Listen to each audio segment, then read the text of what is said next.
एक महाराज जी यहाँ विराजमान हैं, उन्होंने एक प्रश्न किया है। उनका प्रश्न है कि महाराज जी, जीव हिंसा के लिए हमारे सनातन धर्म में मना किया जाता है, परंतु हमें ऐसा लगता है कि पुष्प जो हैं इनका भी चयन नहीं करना चाहिए, क्योंकि इनमें भी ये भी जीवित हैं, ये भी जीव हैं।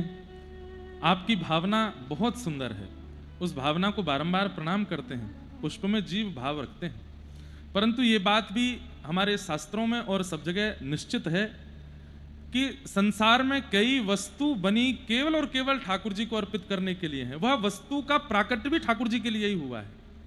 पुष्प हम आप सब लोग पहन लेते हैं ठाकुर जी की प्रसादी मान करके, ये बात अलग है, परंतु वास्तव में पुष्प का प्राकट्य ही ठाकुर जी के लिए होता है। भागवत जी में एक प्रसंग आता है कि जब भगवान श्री कृष्ण कंस का वध करने के लिए मथुरा गए, तो सबरे ग्वाल बाल बोले, लाला, बहुत सुंदर प्रसंग है, लाला हम जा कंस मामा की नगरी में आए, जे सबरे मथुरावासी हमको टुकुर टुकुर देख रहे हैं। ब्रजभाषा समझ आ रही है? जे सबरे ब्रजवासी हमको देख रहे हैं, लाला हम तो उन्हीं लत्तान ने पहन के आए गए जिनते गैया चरा भी जामे। हमें अगर ऐसी पता होती कि मथुरा वारी ऐसे देखेंगे तो हम बढ़िया वारे लत्ता पहन के आते। लत्ता मतलब कपड़े। ठाकुर जी बोले, तो काय बात की कमी, हमारे मामा की नगरी अभी पहने। एक धोबी के यहां गए, कंस महाराज के कपड़े धुले जा रहे थे। भगवान कृष्ण ने जाकर के कहा, भैया हमको नहीं कि ये लत्ता पहनाए दो, सब लोग हमको देख रहे हैं। कंस, पूरी मथुरा नगरी ठाकुर जी को देख रही थी। ये वही कृष्ण हैं जिन्होंने पूतना मारी, ये वही कृष्ण है जिन्होंने गिरिराज जी उठाए, ये वही कृष्ण है जिन्होंने अघासुर बकासुर धेनुकासुर सबको मारा। और कई लोग तो कानाफूसी कर रहे हैं, ये वही कृष्ण है जो कंस को भी मारेंगे। तो सब देख रहे थे ठाकुर जी को। अटारियों पर भीड़ लगी है, जंगलों पर लोग खड़े हैं, द्वार पर लोग खड़े हैं केवल कृष्ण को देखने के लिए। तो ठाकुर जी एक धोबी के पास गए और जाके बोले, हमें ये लत्ता दे दो, सब हमको देख रहे हैं। धोबी बोले, कौन हो तुम? बोले, मैं कृष्ण हूं, वृंदावन से आया हूं, मामा कंस ने बुलायो है। अच्छा, तो तुम वही कृष्ण हो जो आज कंस के हाथों मरोगे? ठाकुर जी ने कोई उत्तर नहीं दिया, लेकिन बगल में खड़े सखा बोले, लाला जाकी हिम्मत कैसे भैया ऐसे बोलवेगी? अरे हमें कोई लत्ता वत्ता ना चाहिए, चल यहाँ से, हमारा अपमान कर रहे हो। ठाकुर जी बोले, रुक जाओ, अरे भैया हम अब मरेगो कौन, ये तो समय बतावेगो, लेकिन आप ये लत्ता हमको दे दो, हम पहन लें। तो धोबी ने कही, चलो चलो, महाराज कंस के कपड़े हैं, इनकी कण की भी बराबरी नहीं कर पाओगे तुम, इनको पहनने की इच्छा रखते हो? बहुत अपमान किया। तो ठाकुर जी से सब ग्वाल बाल बोले, लाला नहीं कि एक बार या तू अपने पूतना वाले हाथ दिखा दे। ठाकुर जी बोले, अभी दिखाऊं?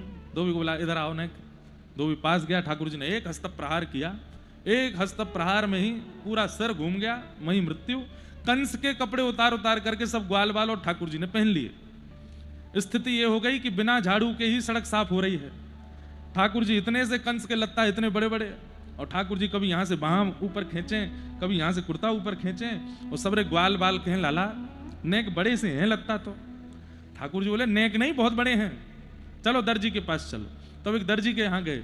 ये वही दर्जी था जो राघव जी के राज्याभिषेक के समय राघव जी की सुंदर पोशाक बनाने के लिए आया था अयोध्या में, लेकिन सब द्वारपालों ने और सब सेनाओं ने इसको कह दिया कि तू भाई नाप ले जा राघव जी का, लेकिन स्पर्श मत करना उनके अंग का। इसने कहा, बिना स्पर्श के कैसे नाप लूंगा मैं? बोले, देखो रघुकुल कमल दिवाकर राम जी हमारे बड़े कोमल हैं, तू अपने हाथ से छुएगा तो उनको श्रम होगा, छूना नहीं। और दो तलवार वाले उसके गर्दन पर तलवार रख के उससे नाप लिबा रहे, वो दूर दूर से नाप ले रहा था और रोए जा रहा था। परमात्मा के इतने सन्मुख आकर के भी स्पर्श नहीं कर पा रहा, दूर से ही कमर का नाप लेवे, दूर से ही चरणों का नाप लेवे, गले का नाप। ठाकुर जी इतने भावुक हो गए। ठाकुर जी ने उसको कहा, सुन, द्वापर में तू फिर दर्जी बनेगा और मैं कृष्ण बनूंगा, और तब अब तो तू आया मेरे पास, तब मैं आऊंगा तेरे यहाँ, तब तू खूब उमड़ घुमड़ के जहां जहां स्पर्श करना वो सब कर लेना। ठाकुर जी ने जैसे ही देखे ये कंस के वस्त्र इतने बड़े बड़े, ठाकुर जी को तुरंत याद आई, अरे वो दर्जी है मथुरा में, वहां चलो। जैसे ही ठाकुर जी पहुंचे, उस दर्जी को इस जन्म में पता नहीं था, लेकिन जैसे ही श्याम सुंदर को आते देखा, एक क्षण के लिए नेत्र बंद हुए, पूर्व जन्म का पूरा स्मरण हुआ, तुरंत याद आ गया, अरे इन्होंने वचन दिया था कि आएंगे। ठाकुर जी को भीतर लेकर के बोले, अब तो मैं अच्छे से नाप लूंगा। बोले, ले ले। और महाराज कभी कमर पकड़े ठाकुर जी की, कभी हाथ पकड़े ठाकुर जी, कभी चरण पकड़े, और पकड़ करके रोवे, ग्वाल बाल के नाप ले रोए। अरे तू नाप ले रहा हो कि हमारे लाला के रोम कूपन में घुसवा चाह रहा है? अरे नाप ले, जल्दी कर। तो मैंने ठाकुर जी का नाप लेके वही वस्त्रों को ऑल्टर कर दिया, मतलब ठाकुर जी की फिटिंग हो गई। अब सब ग्वाल बाल बोले हाँ लाला अब बढ़िया लग रहे हैं। लेकिन लाला ब्रजवासीन के माथे पे जब तक चंदन ना लगे तब तक आनंद नहीं आवे। इतने में ही कुब्जा आ रही थी सामने से, उसके हाथ में चंदन। ठाकुर जी ने कही रुक जा, अभी चंदन लगवाऊं। हे सुंदरी तुम कहां जा रही हो? अपने आप को सुंदरी संबोधित सुन करके कुब्जा चकित रह गई। मुझे सुंदरी किसने बोला? 3 जगह से मैं टेढ़ी, कुरूप मेरा स्वरूप, कोई मुझसे बात करता नहीं, मुझे सुंदरी कह रहे हैं। ठाकुर जी के समीप गई, भगवान बोले ये चंदन हमको बहुत प्रिय लग रहा है। कुब्जा बोली वैसे तो ये महाराज कंस के लिए घिसा है, लेकिन मेरी इच्छा हो रही मैं आपको लगा दूं। बोले लगाओ। भगवान के जैसे ही चंदन लगाया, ठाकुर जी ने थोड़ी पकड़ के खींचा, उसको सुंदरी बना दिया। चंदन हो गया, वस्त्र हो गए, सब व्यवस्था हो गई। अंत में सब ब्रजवासी बोले लाला एक एक माला और पड़ी होती गले में तो एक आनंद आ जाता। चंदन भी लग गए, पोशाक भी बन गई, माला गले में होती, तब मथुरा में प्रवेश करते तो आनंद आता। ठाकुर जी बोले चलो माली के यहां चलें। जैसे ही ठाकुर जी माली के बगीचे में पहुंचे, माली से जाकर के कहने लगे भैया हमको कुछ पुष्प चयन करके माला बना के पहना दो, नहीं हमारी शोभा बनेगी। ठाकुर जी को माला बहुत प्रिय है। कितने श्लोकों में इस बात का वर्णन है। वरहा पीडम नटवर वपुः कर्णयो कर्णकारम विव्रतवास कनक कपिसम वैजयंतीम च मालाम। रंध्रान वैजंती माला किसको कहते हैं? जिसमें अब जैसे ये अभी आप सब लोग हमको पहना रहे, इसमें गेंदे का पुष्प, भागवत जी पर जो अर्पित है इसमें गुलाब का और श्वेत पुष्प। वैजंती माला होती है जिसमें 5 प्रकार के पुष्प होते हैं, 5 पुष्प, पीले हैं, हरे हैं, लाल हैं और सब में सुगंधी है। और ऐसे नहीं कि बस भर दिए एक के ऊपर एक, उनकी सुंदरता ऐसी है कि बस ठाकुर जी प्रसन्न हो जाए उसको देख के। वही जयंतीम च माला। तो ठाकुर जी ने जाके माली से कहा कि हमको माला पहनाओ। माली बोला सारे पुष्प कंस के सभा में सजावट में लग चुके हैं, अब बगीचे में कुछ नहीं बचा। तो भागवत जी में वर्णन आता है कि जब बगीचे के भीतर पौधों ने देखा कि श्याम सुंदर बाहर खड़े हैं और हमारा चयन करने के लिए आए हैं, और हम इतने दुर्भाग्यशाली कि हमने अपने ऊपर उत्पन्न हुए पुष्पों को कंस की सभा में भेज दिया, तो सारे पौधों ने मन में विचार किया कि हमारा जीवित रहना, हमारा पौधा बनना धिक्कार हो गया कि हम ठाकुर जी की सेवा नहीं कर पा रहे। तब उन सब ने ब्रह्मा जी से प्रार्थना की, हे विधाता आपका नियम है कि महीना 2 महीना में हम पे पुष्प आता है, लेकिन आज सुबह ही हमारे पुष्प तोड़ लिए गए हैं कंस की सेवा के लिए, लेकिन हम तो वास्तव में पृथ्वी पर इनकी सेवा के लिए आए हैं। कृपा करके भले ही हमारे प्राण हरण कर लीजिए, लेकिन अभी इसी वक्त पुष्प प्रकट कर दो ताकि हम इनकी सेवा कर सकें। ब्रह्मा जी ने उन सबके भाव को पूर्ण किया, और सुबह जो पुष्प तोड़े जा चुके थे, पौधे सब खाली थे, लेकिन ब्रह्मा जी से प्रार्थना करने पर पौधों में फिर से पुष्प प्रकट हो गए। और बाहर खड़े खड़े ठाकुर जी माली से कह रहे हैं भैया देख लो एक आध फूल हो तो दे दो, कान पे लगा लेंगे हम। अरे हम कह रहे हैं ना भीतर पुष्प नहीं है। ठाकुर जी को इतने में सुगंधी आई। ठाकुर जी बोले सुनो देख लो बस एक बार। वो देख क्या लो, मैंने ही तोड़े। बोले देख लो ना, हमारी मान के एक बार देख तो लो। माली ने जाकर के जैसे बगीचे में देखा, आहा, जिन पुष्पों की आकृति सूक्ष्म होती थी आज वे पुष्प भी इतने सुंदर सुंदर विहद विहद ऐसी अद्भुत सुगंधियों से पुनः प्रकट हो गए। माली सिर पकड़ के बैठ गया, मैंने सुबह ही सारे पुष्प तोड़े थे, ये कहां से आ गए सब? तब ठाकुर जी बोले पुष्प पृथ्वी पर मानवों के लिए नहीं आता है, मेरे लिए आता है, ये मेरी सेवा के लिए ही प्रकट होता है। अब आप सुंदर माला चयन करके पहनाओ। तो महाराज जी का जो प्रश्न था उसमें महाराज जी की जो संवेदना है वो बहुत उचित है कि पुष्प में भी जीव होता है, उसको हम क्यों तोड़ते हैं। लेकिन वास्तव में पुष्प अगर नहीं तोड़ा जाए तो जीवन भर वो केवल वृक्ष पर टंगा टंगा टंगा एक दिन सूख करके अपने प्राण त्याग देगा। ये वैसा ही हो गया कि व्यक्ति केवल संसार में लगा रहा, लगे लगे लगे एक दिन अपने प्राण त्याग दिए। लेकिन जैसे गुरु एक बार जीवन में आकर के उस व्यक्ति को राघव जी की शरणागति करा देता है, ऐसे ही माली रूपी गुरु जाकर के पुष्प की माला बना करके जब राघव जी के चरणों में पहनाता है तो उस पुष्प का जीवन भी धन्य हो जाता है। वह भी आनंदित हो जाता है कि चलो कृपा मुझ पर जो मुझे ठाकुर जी के चरणों में अर्पित किया। एक बार हम बद्रीनाथ में कथा कर रहे थे, वहां मुझसे किसी ने कहा महाराज जी गैयाओं का दूध हम लोग पी जाते हैं, जो बछड़ा बछियाओं का अधिकार होता है वो हम लोग पी जाते हैं, हम लोग घी बना लेते हैं, मक्खन बना लेते हैं, और कुंटलों कुंटलों घी मंदिर में लगा दिया जाता है, ठाकुर जी को इससे अच्छा नहीं लगता होगा। मैंने कहा ऐसा नहीं है। गैया मानवों के लिए आई ही नहीं थी पृथ्वी पर, वो ठाकुर जी के लिए आई थी, वो ठाकुर जी के लिए कामधेनु प्रकट हुई है। वो बात अलग है कि जब ठाकुर जी लीला पूरी करके गए तो सबको निधियां दे गए, उसमें एक गैया भी है कि भाई इनकी सेवा करो। और जब रत्न प्रकट हुए समुद्र मंथन में, उसमें 2 रत्न मानवों को प्राप्त हुए, शंख और कामधेनु गाय। वास्तव में कामधेनु है तो ठाकुर जी के लिए। तो ऐसे ही पुष्प भी जो हैं, ये हम आप सब लोग अपनी सेवा अपने भाव में प्रयोग करें, उसमें कहीं ना कहीं दोष है। पुष्प का प्रयोग तो ठाकुर जी की सेवा में ही होना चाहिए, ठाकुर जी की ही सेवा में होना चाहिए। अब तुलसी माला पहनते हैं कई लोग गले में, तुलसी जी को छीला जाता है, तुलसी जी को आकृति बनाई जाती है, फिर सुई में पिरोया जाता है, धागे में डाला जाता है, तब जाकर के व्यक्ति गले में पहनता है। अब देखा जाए तो हम कष्ट दे रहे हैं, लेकिन तुलसी जी का प्रादुर्भाव ही इसीलिए हुआ है कि वो मानव के तन से स्पर्श करके मानव को ठाकुर जी के योग्य बनावे। अब कई लोग हमसे कहते हैं महाराज जी तुलसी हम पहनते हैं, लेकिन जब घर में प्याज बने तो उस समय उतार सकते हैं, प्याज खा लें फिर पहन लें। हमने कहा तुलसी पहनो ही मत। फिर क्यों? बेचारी तुलसी जी अपने पौधे रूप का त्याग करती हैं, अपने आप को छिलवाती हैं, इतना सब कुछ करके तुम्हारे कंठ पर विराज के तुम्हारा कल्याण करने आई हैं, फिर भी प्याज उससे ज्यादा हो गई, फिर भी बाकी की सामग्री उनसे ज्यादा हो गई कि आप उनको पाने के लिए तुलसी जी का त्याग कर देते हो। या तो तुलसी पहनिए ही मत, और पहन रहे हैं तो अपने भोजन को बहुत शुद्ध कर लीजिए और धीरे धीरे फिर संग भी सुधार लीजिए। क्या तुलसी जी गले में है, हम ऐसी जगह ना जाएं, ऐसे व्यक्ति से ना मिलें, ऐसा कुछ ना खाएं पिएं जिससे उनको उनकी मर्यादा भंग हो। तो आपकी भावना, आपको हम प्रणाम करते हैं। कल भी कई सारे प्रश्न आए, उसमें मैं तो भूल और गया कौन सा वाला बताना था।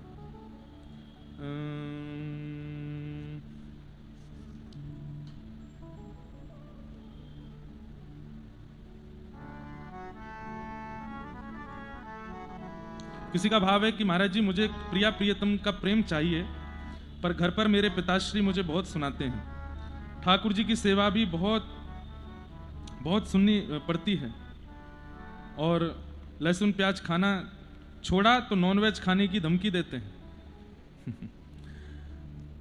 आपके वैसे तो बोलना नहीं चाहिए हमें, हम पिताजी को कुछ नहीं बोलेंगे, पर आपको बोल देते हैं, इसी से आप समझ जाना कि आप प्रहलाद हो।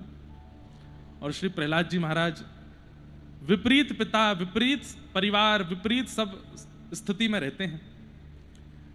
पिता राक्षस, चाचा राक्षस, पूरा परिवार राक्षस है पिता प्रहलाद जी महाराज का, लेकिन अपने चित्त में प्रिया प्रियतम का त्याग नहीं किया, ठाकुर जी को भजना नहीं छोड़ा। कितनों ने समझाया, अरे संड अमर्क गुरु जी, शुक्राचार्य जी जिसको बैठ करके समझा रहे हो वो नहीं समझेगा। हमारे जैसा कोई बालक अगर प्रहलाद जी की जगह होता, हम तो 2 मिनट में उनकी बात मान करके सब छोड़ देते, लेकिन प्रहलाद जी ने सबको एक समय पर ऐसा आश्वासन कर दिया, ठीक है आप जो कहेंगे मैं करूंगा, लेकिन चित्त से ठाकुर जी को भजना नहीं छोड़ा, चित्त से ठाकुर जी का त्याग नहीं किया। तो भैया 2 ही रास्ते हैं आपके पास, या तो प्रहलाद जी जैसे बोल्ड हो जाओ, पिताजी से कह लो पिताजी आपको जो खाना है खाइए, घर में जो करना है करिए, हमसे मत कहिए करने को, हम ये नहीं कर सकते, हमसे नहीं हो पाएगा।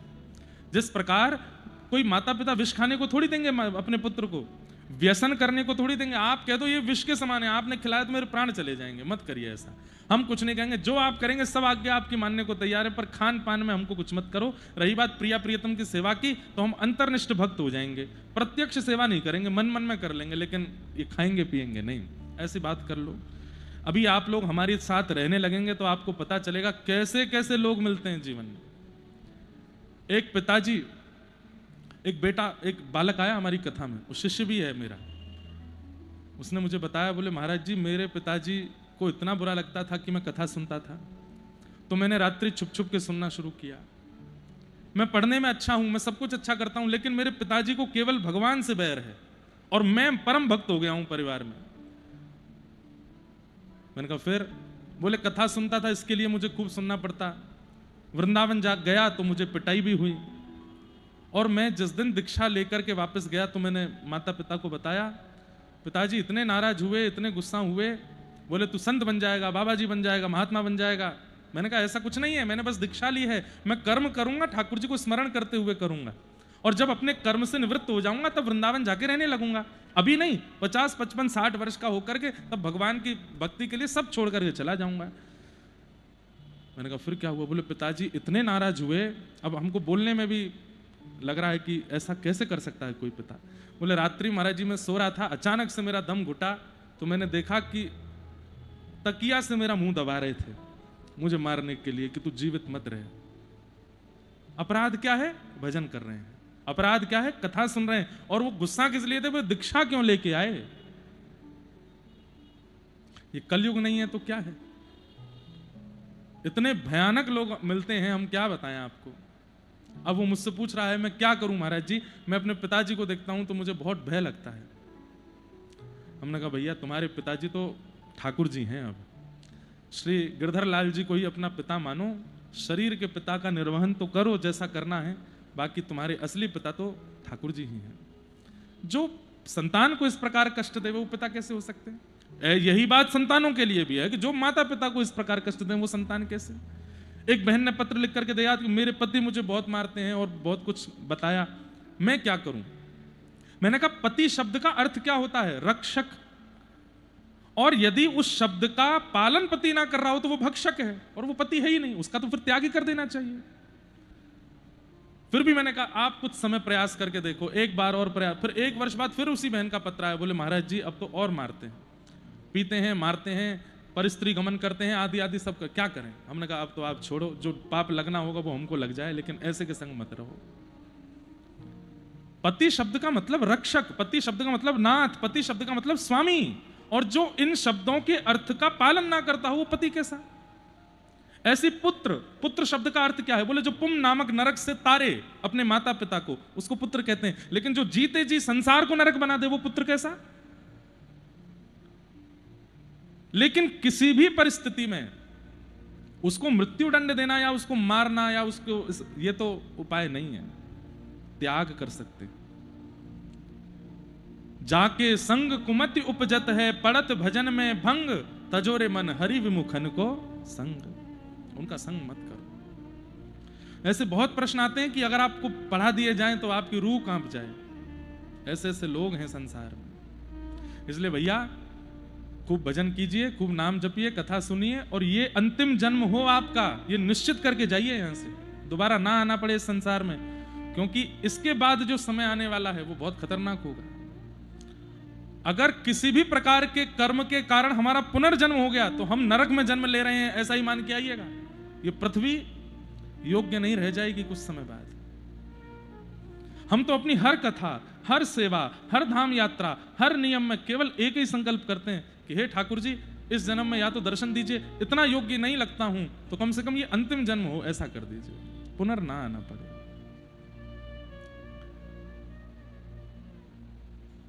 वैसे तो हमारी वृंदावन रीति कुछ और कहती है। वृंदावन को भजने वाला, वृंदावन में जन्म लेने वाला, वृंदावन में मृत्यु को प्राप्त करने वाला, दिन रात वृंदावन का गुण गाने वाला, वह वैकुंठ नहीं जाता, वो स्वर्ग नहीं जाता, वो गोलोक नहीं जाता, वो पुनः वृंदावन में ही जन्म लेता है। लेकिन प्रकट रूप में वृंदावन में नहीं, अप्रकट वृंदावन एक और है। एक अप्रकट वृंदावन है जिसको निज वृंदावन कहते हैं, वो वहां जन्म लेता है। वहां प्रिया प्रियतम प्रत्यक्ष लीला करते हैं। स्वामी श्री हरदास जी महाराज, मीराबाई, श्री उद्धव जी महाराज, श्री सूरदास जी महाराज, ये सब उस निज वृंदावन में प्रकट रूप से विद्यमान है। और वहां ठाकुर जी की प्रिया प्रीतम की नित्य लीला। तो हम कहते हैं जन्म देना नहीं, देना हो तो निज वृंदावन में दे देना, इस संसार में नहीं। यहां से तो हम जितना जल्दी निकल सकें अच्छा है। भैया आप अपने जीवन में सुई भर का काम कर दीजिए, उस सुई को मूसल बनाने का काम दुनिया कर देगी। इतना खतरनाक है ये संसार। इसलिए भैया बस ठाकुर जी का भजन करो। सब प्रश्न हैं, बहुत कुछ संसार में चल रहा है, सबको प्रणाम करो। आपका उद्देश्य क्या है? इसकी बात से मुझे बुरा लग गया, इसने मुझे बुरा कह दिया, इसने मेरा अपमान कर दिया, ये मेरे से पीछे पड़ा है, इसने मेरे पे मुकदमा कर दिया, ये आपका उद्देश्य नहीं है कि उनसे उलझो। आपका उद्देश्य है श्री राघव जी ठाकुर जी आपको मिलें, करने दो जो कर रहे हैं, आप तो अपने उद्देश्य को रखो। हम बैठे हैं यहां पर, सम्मान मिलता है, अपमान भी बहुत मिलता है, लेकिन ध्यान नहीं देते। करना क्या है उस, वो उद्देश्य ही नहीं है मेरा, उसके लिए थोड़ी आया हूं मैं। व्यास मंच मिला है, बोलने को गला मिला है, गाने को स्वर मिला है, उससे मैं ठाकुर जी की सेवा करूं ना। उनका काम है वो बोलते रहें, मेरा वो उद्देश्य नहीं कि मैं उनको उत्तर देने जाऊं या उनके कहे गए शब्दों से बुरा मानूं। नहीं, ठाकुर जी की सेवा करनी है, उसके लिए आए हैं। अपना उद्देश्य करके चलो, काम करते चलो, नाम रटते चलो, हर समय कृष्ण का ध्यान धरते चलो, मुरली वाले को मन से रिझाते चलो, कृष्ण गोविंद गोपाल गाते चलो।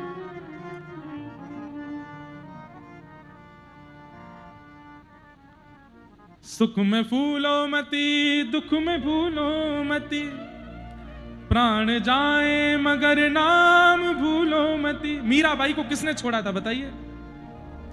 नृत्य कर रही थी ठाकुर जी के आंगन में, और लोग बाग अरे नाचने वाली आ गई, इसका काम क्या है, अरे ये तो ऐसी है, ये तो वैसी है, क्या क्या नहीं बोल देते थे मीराबाई को।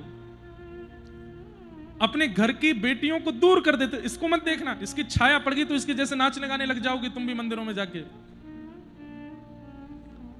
पर गुसाई जी ने एक दिन क्या देखा, पता नहीं क्या देखा, ठाकुर जी की गले की माला उतार करके सबके सामने जाकर के मीराबाई के गले में पहना दी। कहने वाले लोगों ने गुसाई जी को पकड़ लिया, आप कैसे कर सकते हैं, ठाकुर जी के गले की माला उतार के आपने ये नाचने वाली के गले में डाल दिया। बोले तुमको नाचने वाली दिख रही है, तुमको गाने वाली दिख रही है, क्योंकि तुम्हारी बुद्धि में वही है। लेकिन मैंने क्या देखा, जब मीरा नाच रही थी तब सामने खड़े श्याम सुंदर के दो दांत दिखाई दे रहे थे, वो हंस रहे थे, वो प्रसन्न हो रहे थे, उनको सुख दे रही थी। वो तुम्हारे लिए करती ही नहीं है, वो ठाकुर जी के लिए करती है। इसलिए संसार पर ध्यान मत दीजिए, ये तो हर दिन और बदतर होता जाएगा। आप केवल अपने उद्देश्य को स्पष्ट करते हुए उस पर चलिए। श्याम सुंदर को पाना है तो ये बात सुनिएगा, अगर ये उद्देश्य नहीं है तो फिर आप वैसे ही रहिए जैसे हो। पर आपका उद्देश्य ठाकुर जी हैं तो इस संसार की बातों में ज्यादा पड़िए मत।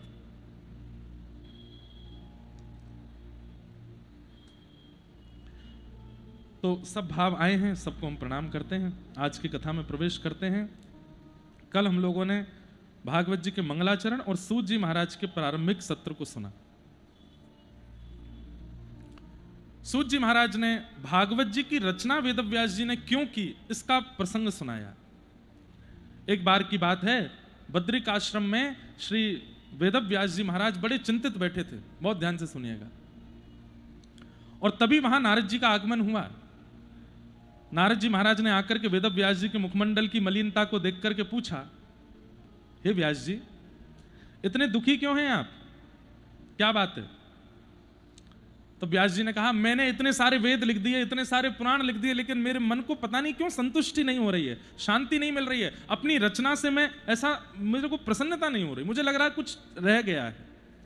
तब नारद जी हंस करके बोले, मैं बताऊं क्या रहा? बोले बताइए। तो भवतानुदित प्रायम यशो भगवतो मलम ये नैवासौ न तुष्येत मन्ये तव दर्शनम मन्ये तद्दर्शनम खिलम। नारद जी महाराज कहते हैं कि नाथ, आपने जितने भी ग्रंथ लिखे हैं, जितने भी पुराण लिखे हैं, जितनी भी रचनाएं आपने की हैं, उन सब में घुमा फिरा करके चार ही बातें लिखी हैं आपने, धर्म, अर्थ, काम और मोक्ष। बहुत ध्यान से सुनिएगा सब लोग। हम आप सब लोगों का जीवन चार क्रियाओं में ही रहता है, धर्म, अर्थ, काम और मोक्ष। सुबह उठते ही अधिकतर लोग क्या करते हैं? स्नान करते हैं। स्नान करना धर्म है। बाल भोग करते हैं, वह भी धर्म है। मंदिर ही जाना धर्म नहीं कहलाता है। अपने अब सुबह होते ही उठना, यह भी धर्म है। कई लोग सुबह उठते भी नहीं है, वो अधर्म ही है एक प्रकार का। कई लोग नहाते नहीं है। एक बार पिताजी की कथा कहीं विदेश में थी, तो एक युवा लड़की थी, उसने कहा, महाराज जी सुबह आपको वहां जाना है प्रवचन करने, मेरा तो ऑफिस है, मैं तो नहीं जा पाऊंगी, पर मैं आपको वहां ड्रॉप कर दूंगी। पिताजी बोले ठीक है। सुबह जल्दी जल्दी 7 बजे करीब दोनों बैठे गाड़ी में, तो पिताजी बोले, बेटा मैं 5 बजे उठ गया था। तब मैंने पूछा कि तुम उठ गई? तो बोले नहीं उठी। फिर मैंने 6 बजे पूछा कि उठ गई? बोले नहीं उठी। मैं 6:30 बजे पूछा कि उठ गई? बोले नहीं उठी। फिर मैं 6:45 बजे जब बाहर आया तो तुम मुझे तैयार मिली। ये तुम 10-15 मिनट में इतनी जल्दी नहा धो कैसे? बोले नहीं नहीं, मैं नहा के थोड़ी आई हूं। बोले तुम ऑफिस जा रही हो, शाम को 5 बजे वापस आओगी, नहाई नहीं? बोले नहीं, मैं रात को नहा के ही सोई थी, रात को नहा ली थी। और कई बार तो महाराज जी हम जरूरी नहीं है वीकली एवरीडे नहाना है, कभी कभी नहा लेते हैं, बाकी दिन बस फेस वॉश करते जाते हैं। अधर्म है ये। नित्य स्नान करना है, क्योंकि ये देह देवालय है, हरि इसके अंदर रहते हैं। इसका मार्जन करना, इसको शुद्ध रखना, इसको पवित्र रखना हमारा कर्तव्य है, धर्म है। धर्म मतलब केवल कथा सुनना, आरती करना, मंदिर जाना, परिक्रमा करना, तीर्थ यात्रा करना, ये सब जो आप अपने शरीर के लिए करते हैं वो सब धर्म है। हम लोगों का जीवन किस में चलता है? धर्म पहला। दूसरे हमारे जीवन में आवश्यक क्या है? अर्थ। इसके बिना काम नहीं चलता, सबको चाहिए। छोटे से छोटा, बड़े से बड़ा, ऐसा कोई होए है ही नहीं जो इसके बिना जी रहा हो, सबको चाहिए। कई लोग धन स्पर्श नहीं करते। महाराज जी आप धन नहीं छूते ना, धर दो चिमटा से उठा के धर लेंगे, हाथ नहीं छुआएंगे। धर्म, अर्थ।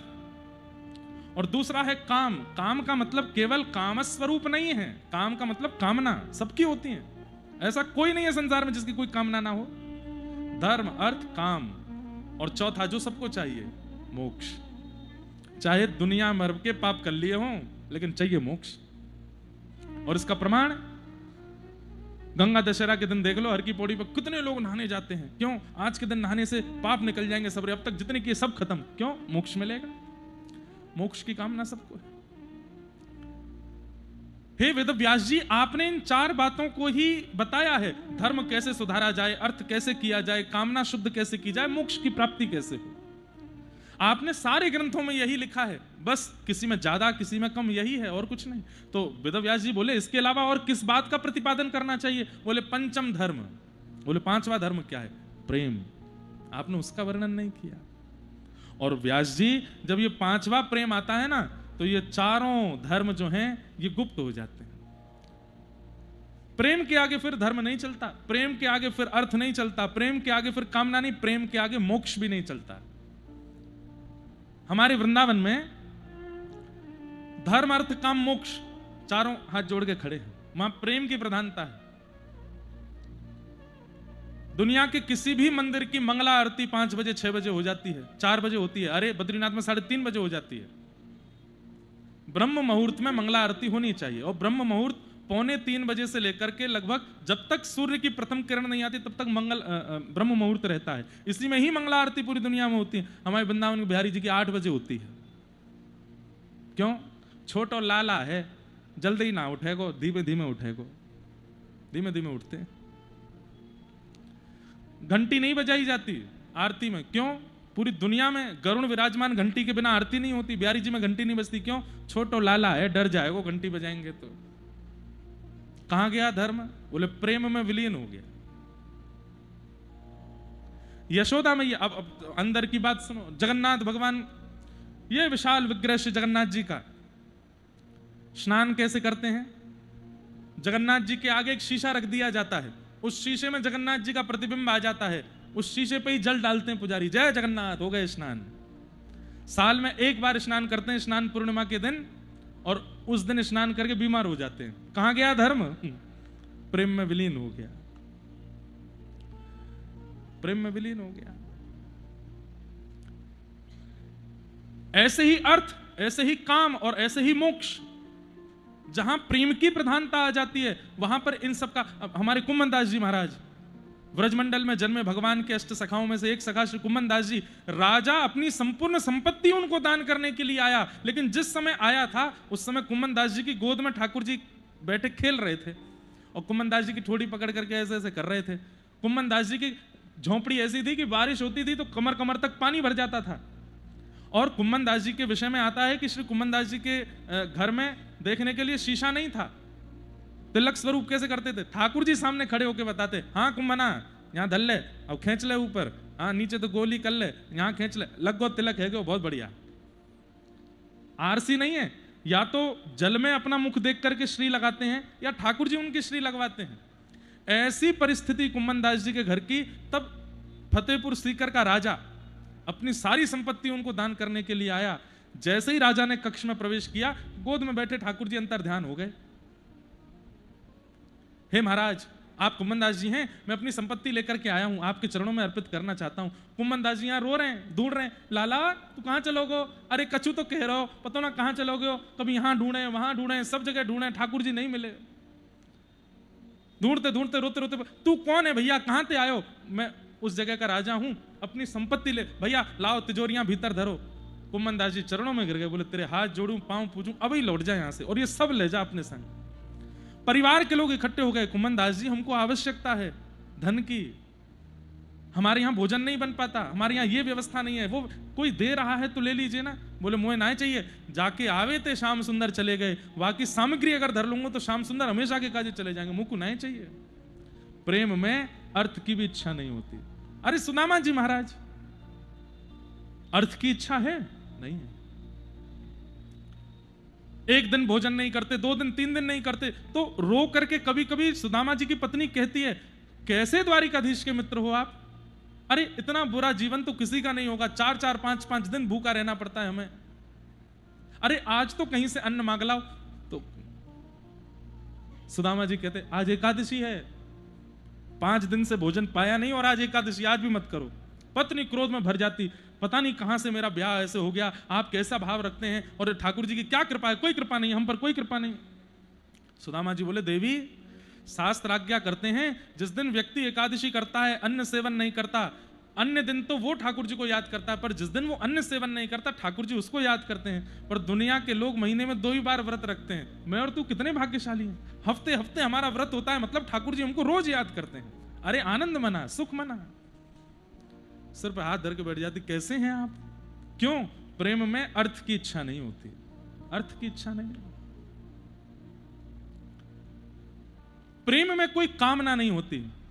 आहा, व्रज की गोपियां, जब श्री कृष्ण सामने खड़े थे, शरद पूर्णिमा की रात्रि थी, और कन्हैया कह रहे हैं कि तुम गोपियां सब वापस लौट जाओ अपने घर को, तब गोपियां वहां कहती हैं, मैवं विभोर हति भवान गदितुम नृशंसम संतज्य सर्व विषयां स्तव पादमूलम भक्ता भज सदुर्वग्रहमात्यजास्मा देवो यथादि पुरुषो भजते मुमुक्षु।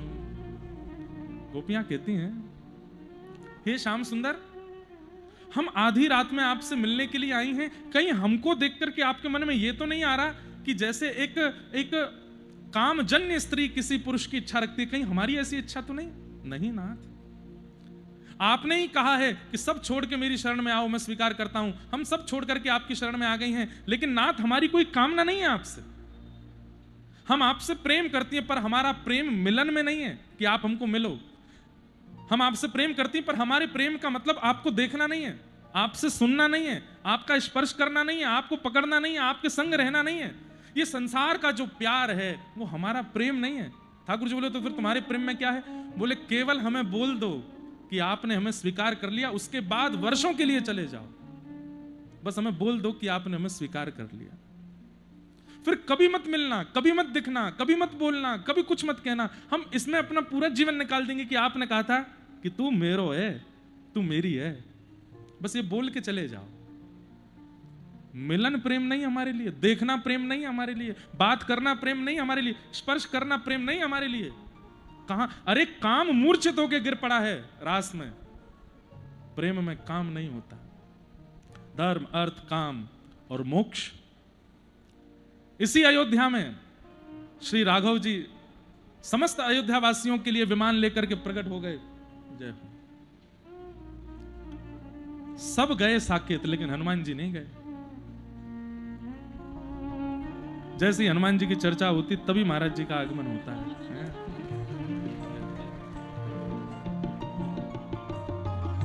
श्री राम जय राम जय जय राम,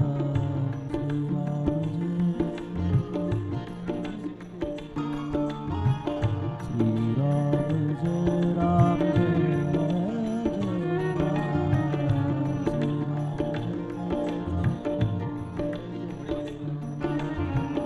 श्री राम जय राम जय राम।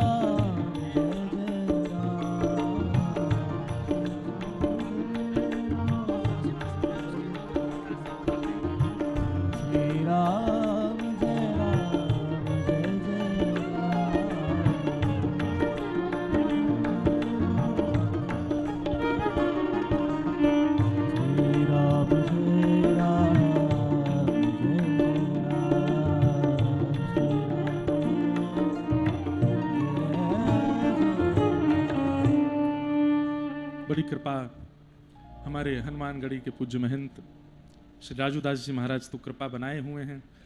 देखो प्रेम कैसा होता है। हमने महाराज जी से कहा, महाराज जी हम अयोध्या आ रहे हैं, और पिछली बार लाल जी का उत्सव था तो समय ही नहीं मिला, कहीं नहीं जा पाए हम। इस बार हमने महाराज जी से प्रार्थना की, महाराज जी हम अयोध्या आ रहे हैं, आप कृपा करिए दास को अयोध्या में आपका संग मिल जाए और यहाँ के जो प्राचीन स्थान और संत महापुरुषों के दर्शन का भाव मिले।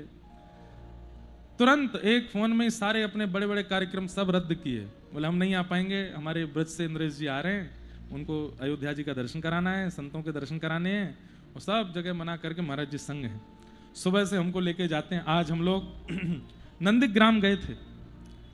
जब श्री ठाकुर जी 14 वर्ष के लिए वन चले गए तो भरत जी महाराज चित्रकूट लेवाने के लिए गए, लेकिन ठाकुर जी जब नहीं आए लौट के, तो श्री भरत जी महाराज ठाकुर जी की पादुका लेकर के आए। पादुका जी अयोध्या में राजभवन में विराजमान की। कोई राजा नहीं था 14 वर्ष तक, भगवान की पादुका बैठी थी बस राज सिंहासन पर। और श्री भरत जी महाराज ने उसी दिन संकल्प किया, हमारे भैया वन में रहेंगे तो हम महल में नहीं रहेंगे, हम भी वन में रहेंगे। पास के नंदीग्राम में गए, आप लोग जरूर दर्शन करके आना। और नंदीग्राम में एक वटवृक्ष के नीचे बैठ करके चित्रकूट गए थे तो वहां सब देख करके आए राम जी कैसे रहते हैं। राम जी जैसे रहते हैं उससे भी दयनीय स्थिति में मैं रहूंगा, उनकी बराबर की स्थिति में नहीं रहूंगा। राम जी घास फूस पर सोते हैं, मैं नहीं सोऊंगा, गड्ढा करके नीचे उस पर कुशा बिछा उस पर लेटते। बोले उनके समान आसन पर मैं नहीं बैठूंगा। 14 वर्ष वो जितनी कठिनाई करेंगे उससे कड़ी कठिनाई में मैं रहूंगा। राम जी कंदमूल फल खाते हैं, मैं पत्र खा करके रहूंगा। भैया वनवास राम जी का सबने सुना, पर हम आज वहां वचन देकर के आए हैं कि एक बार 4 दिन की भरत चरित्र की कथा वहीं सुनाएंगे नंदीग्राम में। और श्री भरत जी महाराज ने कैसा तप किया। वहां एक वट वृक्ष है, वृक्ष भीतर का पूरा खराब हो गया है, तो बाहर से एक और वृक्ष प्रकट हो गया अपने आप ही, और भीतर के खराब वृक्ष को ऐसे लिपेट करके ऊपर तक हरा भरा कर दिया है। सारी जितनी भी डालें आप देखेंगे सब आपस में ऐसे मिल रही है, मानो राम भरत जैसा, क्योंकि मिलन की ही प्रतीक्षा रही ना। मेरे राम जी आएंगे मैं ऐसे हृदय से लगाऊंगा, मेरे राम जी आएंगे मैं ऐसे चरण पकड़ूंगा। इतना मिलन का भाव वहां रखा गया कि वहां का वृक्ष की डालें भी सब आपस में एक दूसरे से मिल रही हैं। कहते हैं कि वट वृक्ष की जितनी भी डालें होती हैं प्राचीन, वो सब जमीन पर आती हैं, पर वहां की एक भी डाल जमीन पर नहीं आती। आने का प्रयास करते हैं तो वो जल करके भस्म हो जाते हैं। ऐसे सुंदर सुंदर वहां दर्शन करके आए। हनुमान जी महाराज जब संजीवनी लेकर के जा रहे थे दक्षिण की ओर, भरत जी ने देखा, देखते रहते थे कि दक्षिण की ओर कोई राक्षस आदि कोई प्रस्थान ना करे, हमारे भैया वहां हैं। हनुमान जी को जाते देखा तो उनको संशय हुआ, पता नहीं कौन है, इतना बड़ा पर्वत ले जाके कहीं फेंक ना दे सेना पर। बाण चला दिया। हनुमान जी महाराज जब गिरे तो जिस पर्वत को लेके जा रहे उसकी कुछ हिस्से वहां गिरे, एक हिस्से में हनुमान जी की आकृति बनी, वो हनुमान जी भी वहां विराज रहे। बहुत सुंदर, हमको तो इतना अच्छा लगा वहां बैठ करके। वहां तीर्थों का जल भरत जी महाराज ने कूप में विराजमान किया, उसका जल पान करके आए। इतना अद्भुत जल, आप लोग जरूर जाइएगा। वहां कुछ वार्ता मत कीजिएगा, थोड़ा बैठ करके केवल भरत जी का चिंतन कीजिएगा।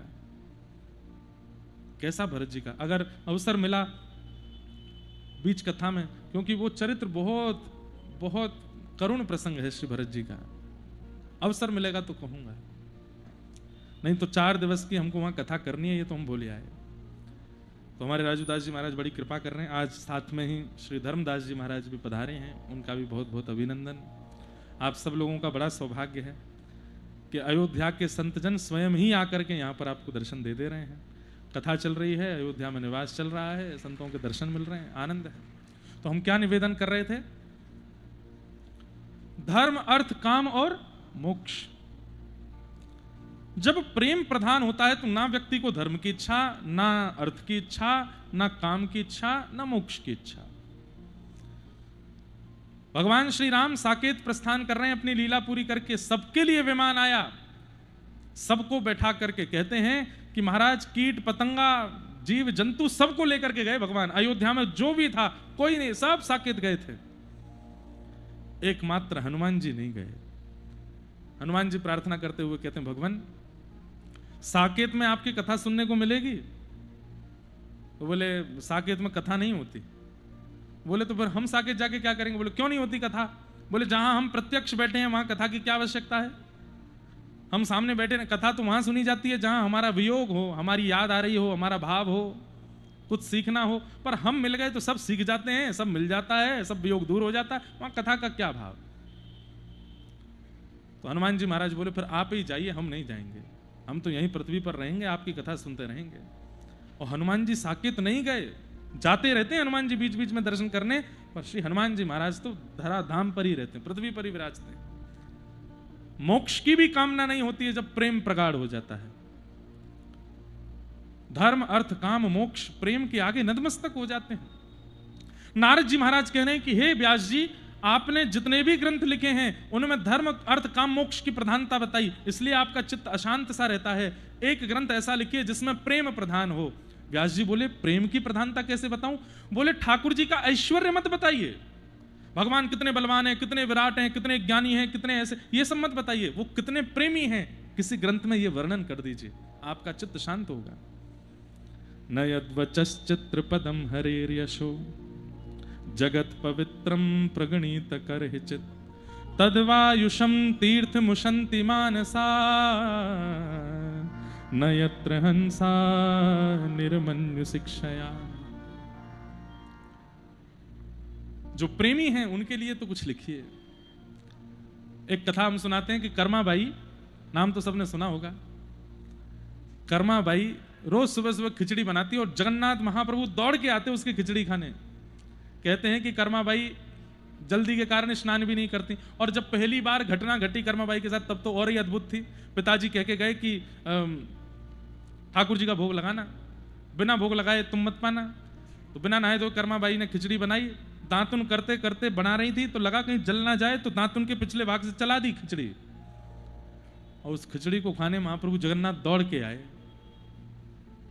एक बार किसी महात्मा ने कर्माबाई से कहा, कर्मा ये तुम्हारे पूर्व जन्म के पुण्य हैं कि ठाकुर जी तुम्हारी अपवित्र स्थिति में भी तुम्हारी खिचड़ी खा जाते हैं। कर्माबाई बोली तो? बोले जिस दिन पूर्व जन्म के पुण्य खत्म होंगे तुम खिचड़ी बनाती रह जाओगी, ठाकुर जी नहीं आएंगे।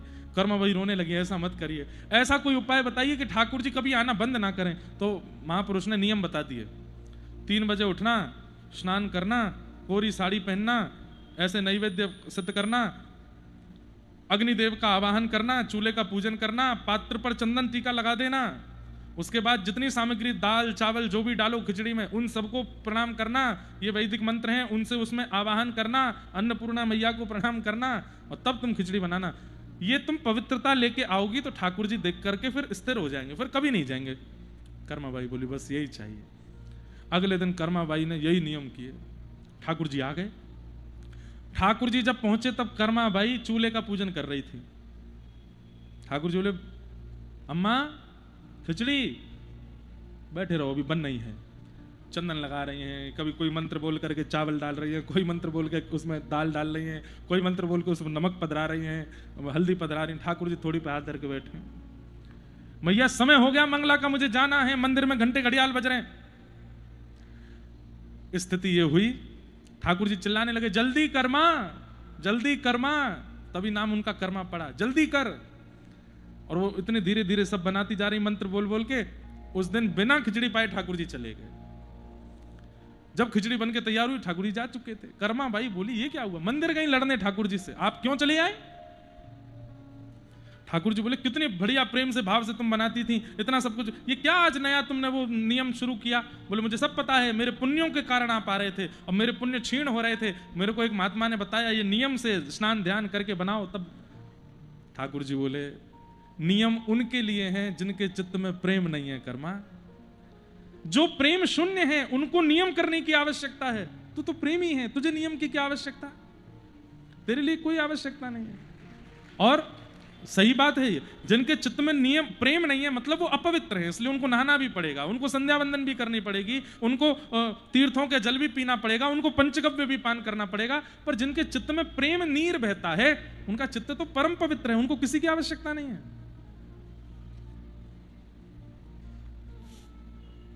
मधुमंगल श्रीदामा जिनके मुंह पर लगी हुई कढ़ी ठाकुर जी जीभ से चाट जाते हैं, क्या करते थे वे? कुछ नहीं, केवल प्रेमी थे।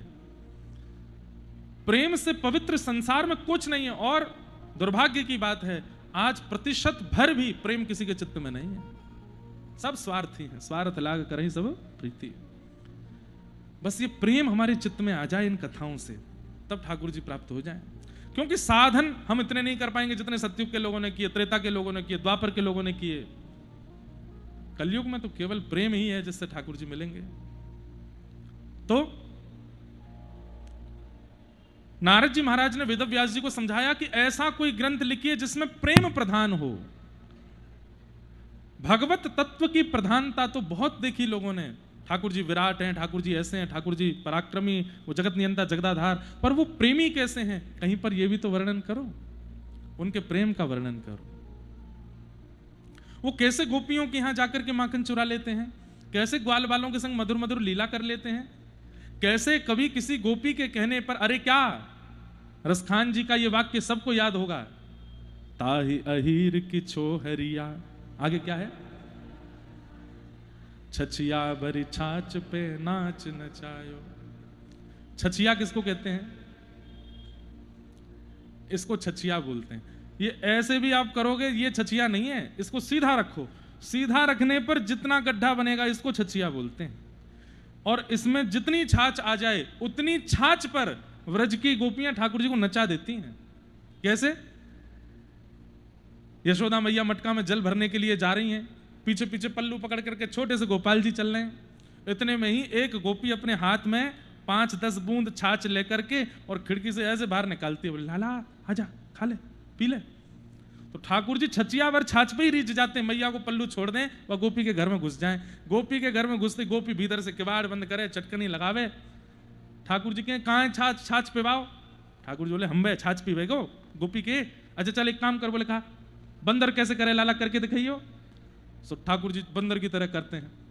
अच्छा लाला गैया कैसे चले, चल के दिखाइयो। तो ठाकुर जी गैया की तरह चलते हैं। फिर पूछते हैं कहाँ है छाछ, मुझको छाछ पीनी है। अच्छा लाला नक नाच के दिखा दे। सो ठाकुर जी ठुमक ठुमक के नाचने लगते हैं, फिर रोते हैं, मुझको छाछ चाहिए जल्दी पिवा दे गोपी।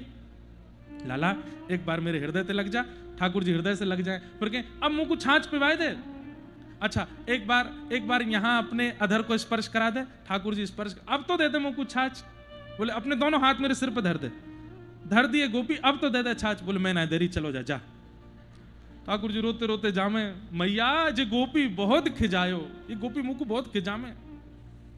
रसखान कह रहे हैं ब्रह्मादि देवता 4 मुखों से स्तुति गाते हैं, ठाकुर जी उनकी तरफ देखते तक नहीं है।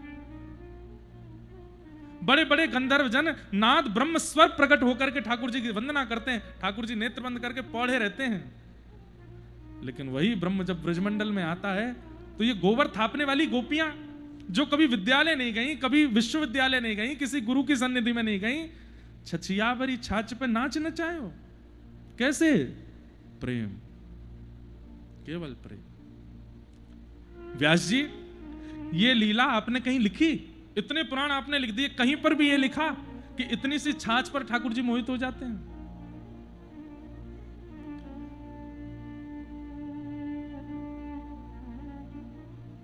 कि वत्सान मुंचन क्वचित समय क्रोश संजात हास। वर्णन करते हैं श्री शुकाचार्य जी, बछड़ाओं को खोल के भाग जाते हैं, बच्चों को नोच के भाग जाते हैं। अरे एक जगह तो ऐसा वर्णन किया है, मेहनादी निवास्तव, जिस घर से ठाकुर जी को मक्खन नहीं मिलता, जैसे कोई गोपी बहुत प्रोटेक्शन अगर कर ले, ठाकुर जी नहीं जा पावे, तो ठाकुर जी उस घर के बाहर कोयला से ऐसे निशान बना देते हैं। बोले अब मोकू तुमने मक्खन नहीं दियो, मैं भी देखूंगा कि कल तुम्हारे घर में भोजन कैसे बने।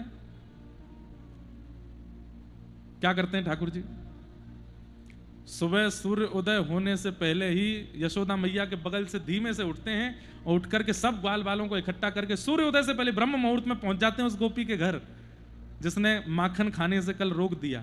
फिर क्या करते हैं, उसके द्वार पे, उसके चूल्हे पे, उसके जहां भी जगह मिलती पवित्र स्थान जो भी, सब जगह सबरे ग्वाल बाल धोती खोल खोल करके मैं हनादि निवास्तव।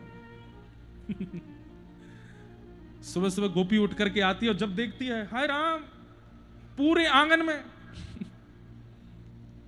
तब ठाकुर जी, तेने हमारे पेट पूजा रोकी, हमने तेरी रोक दी, ले तेरे चूल्हा कोई कल्याण कर दियो।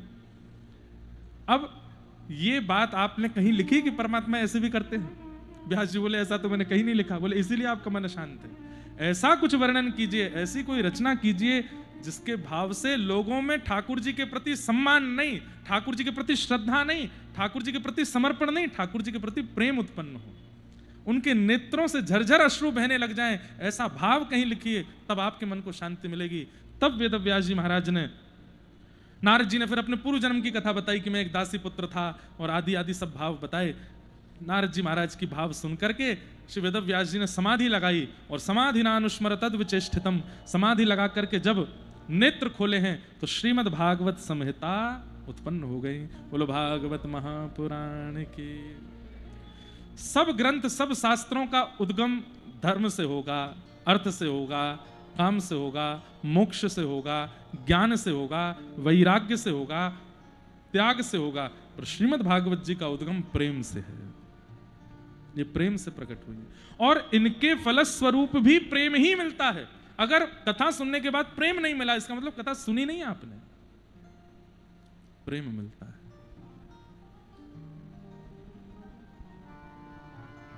कितना प्रेम करते हैं ठाकुर जी। प्रेम के वश अर्जुन रथ हाँ क्यों, प्रेम के वश अर्जुन रथ हाँ क्यों, प्रेम के वश अर्जुन रथ हाँ क्यों, प्रेम के बस अर्जुन रथ हाँ क्यों, भूल गए ठकुराई हो, भूल गए ठकुराई, सबसे ऊंची प्रेम सगाई, सबसे ऊंची प्रेम सगाई। हमारे श्री रामायणी जी, राजेश रामायणी जी एक बहुत सुंदर कथा सुनाते। उन्होंने भी हमारे यहाँ कथा की। हमारे यहाँ हर वर्ष कथा होती है दिसंबर में अपने निवास पे। हम और पिताजी यजमान होते हैं। भारत के लगभग सब श्रेष्ठ संतों की वहाँ कथा वृंदावन में हम कराते हैं। अयोध्या से हमारे असरफी भवन वाले पूज्य श्री श्रीधराचार्य जी महाराज की एक बार कथा हुई। हमारे यहाँ के परम विद्वान श्री रामानंदाचार्य जी महाराज, उनकी एक बार वाल्मीकि रामायण की कथा हुई। रामानंदाचार्य जी महाराज की कथा सामान्य जनमानस तो सुन ही नहीं सकते, उनकी कथा व्यास लोग सुनते हैं। ऐसे महापुरुष अयोध्या के। हमारे परम पूजनीय श्री राघवाचार्य जी महाराज, 2 बार उनकी राम कथा हुई। मलुक पीठ वाले महाराज जी की 3 बार कथा हो चुकी। परम पूजनीय जगत गुरु श्री रामभद्राचार्य जी महाराज की 2 बार कथा हुई। बड़े बड़े संतों की खूब कृपा से पाराशर जी महाराज की 1 बार भागवत हुई। सब संतों ने कृपा करके कथा सुनाई। एक बार राजेश रामायणी जी की कथा, वो बहुत सुंदर एक प्रसंग सुनाया उन्होंने। क्या, कैसे प्रेमी है ठाकुर जी।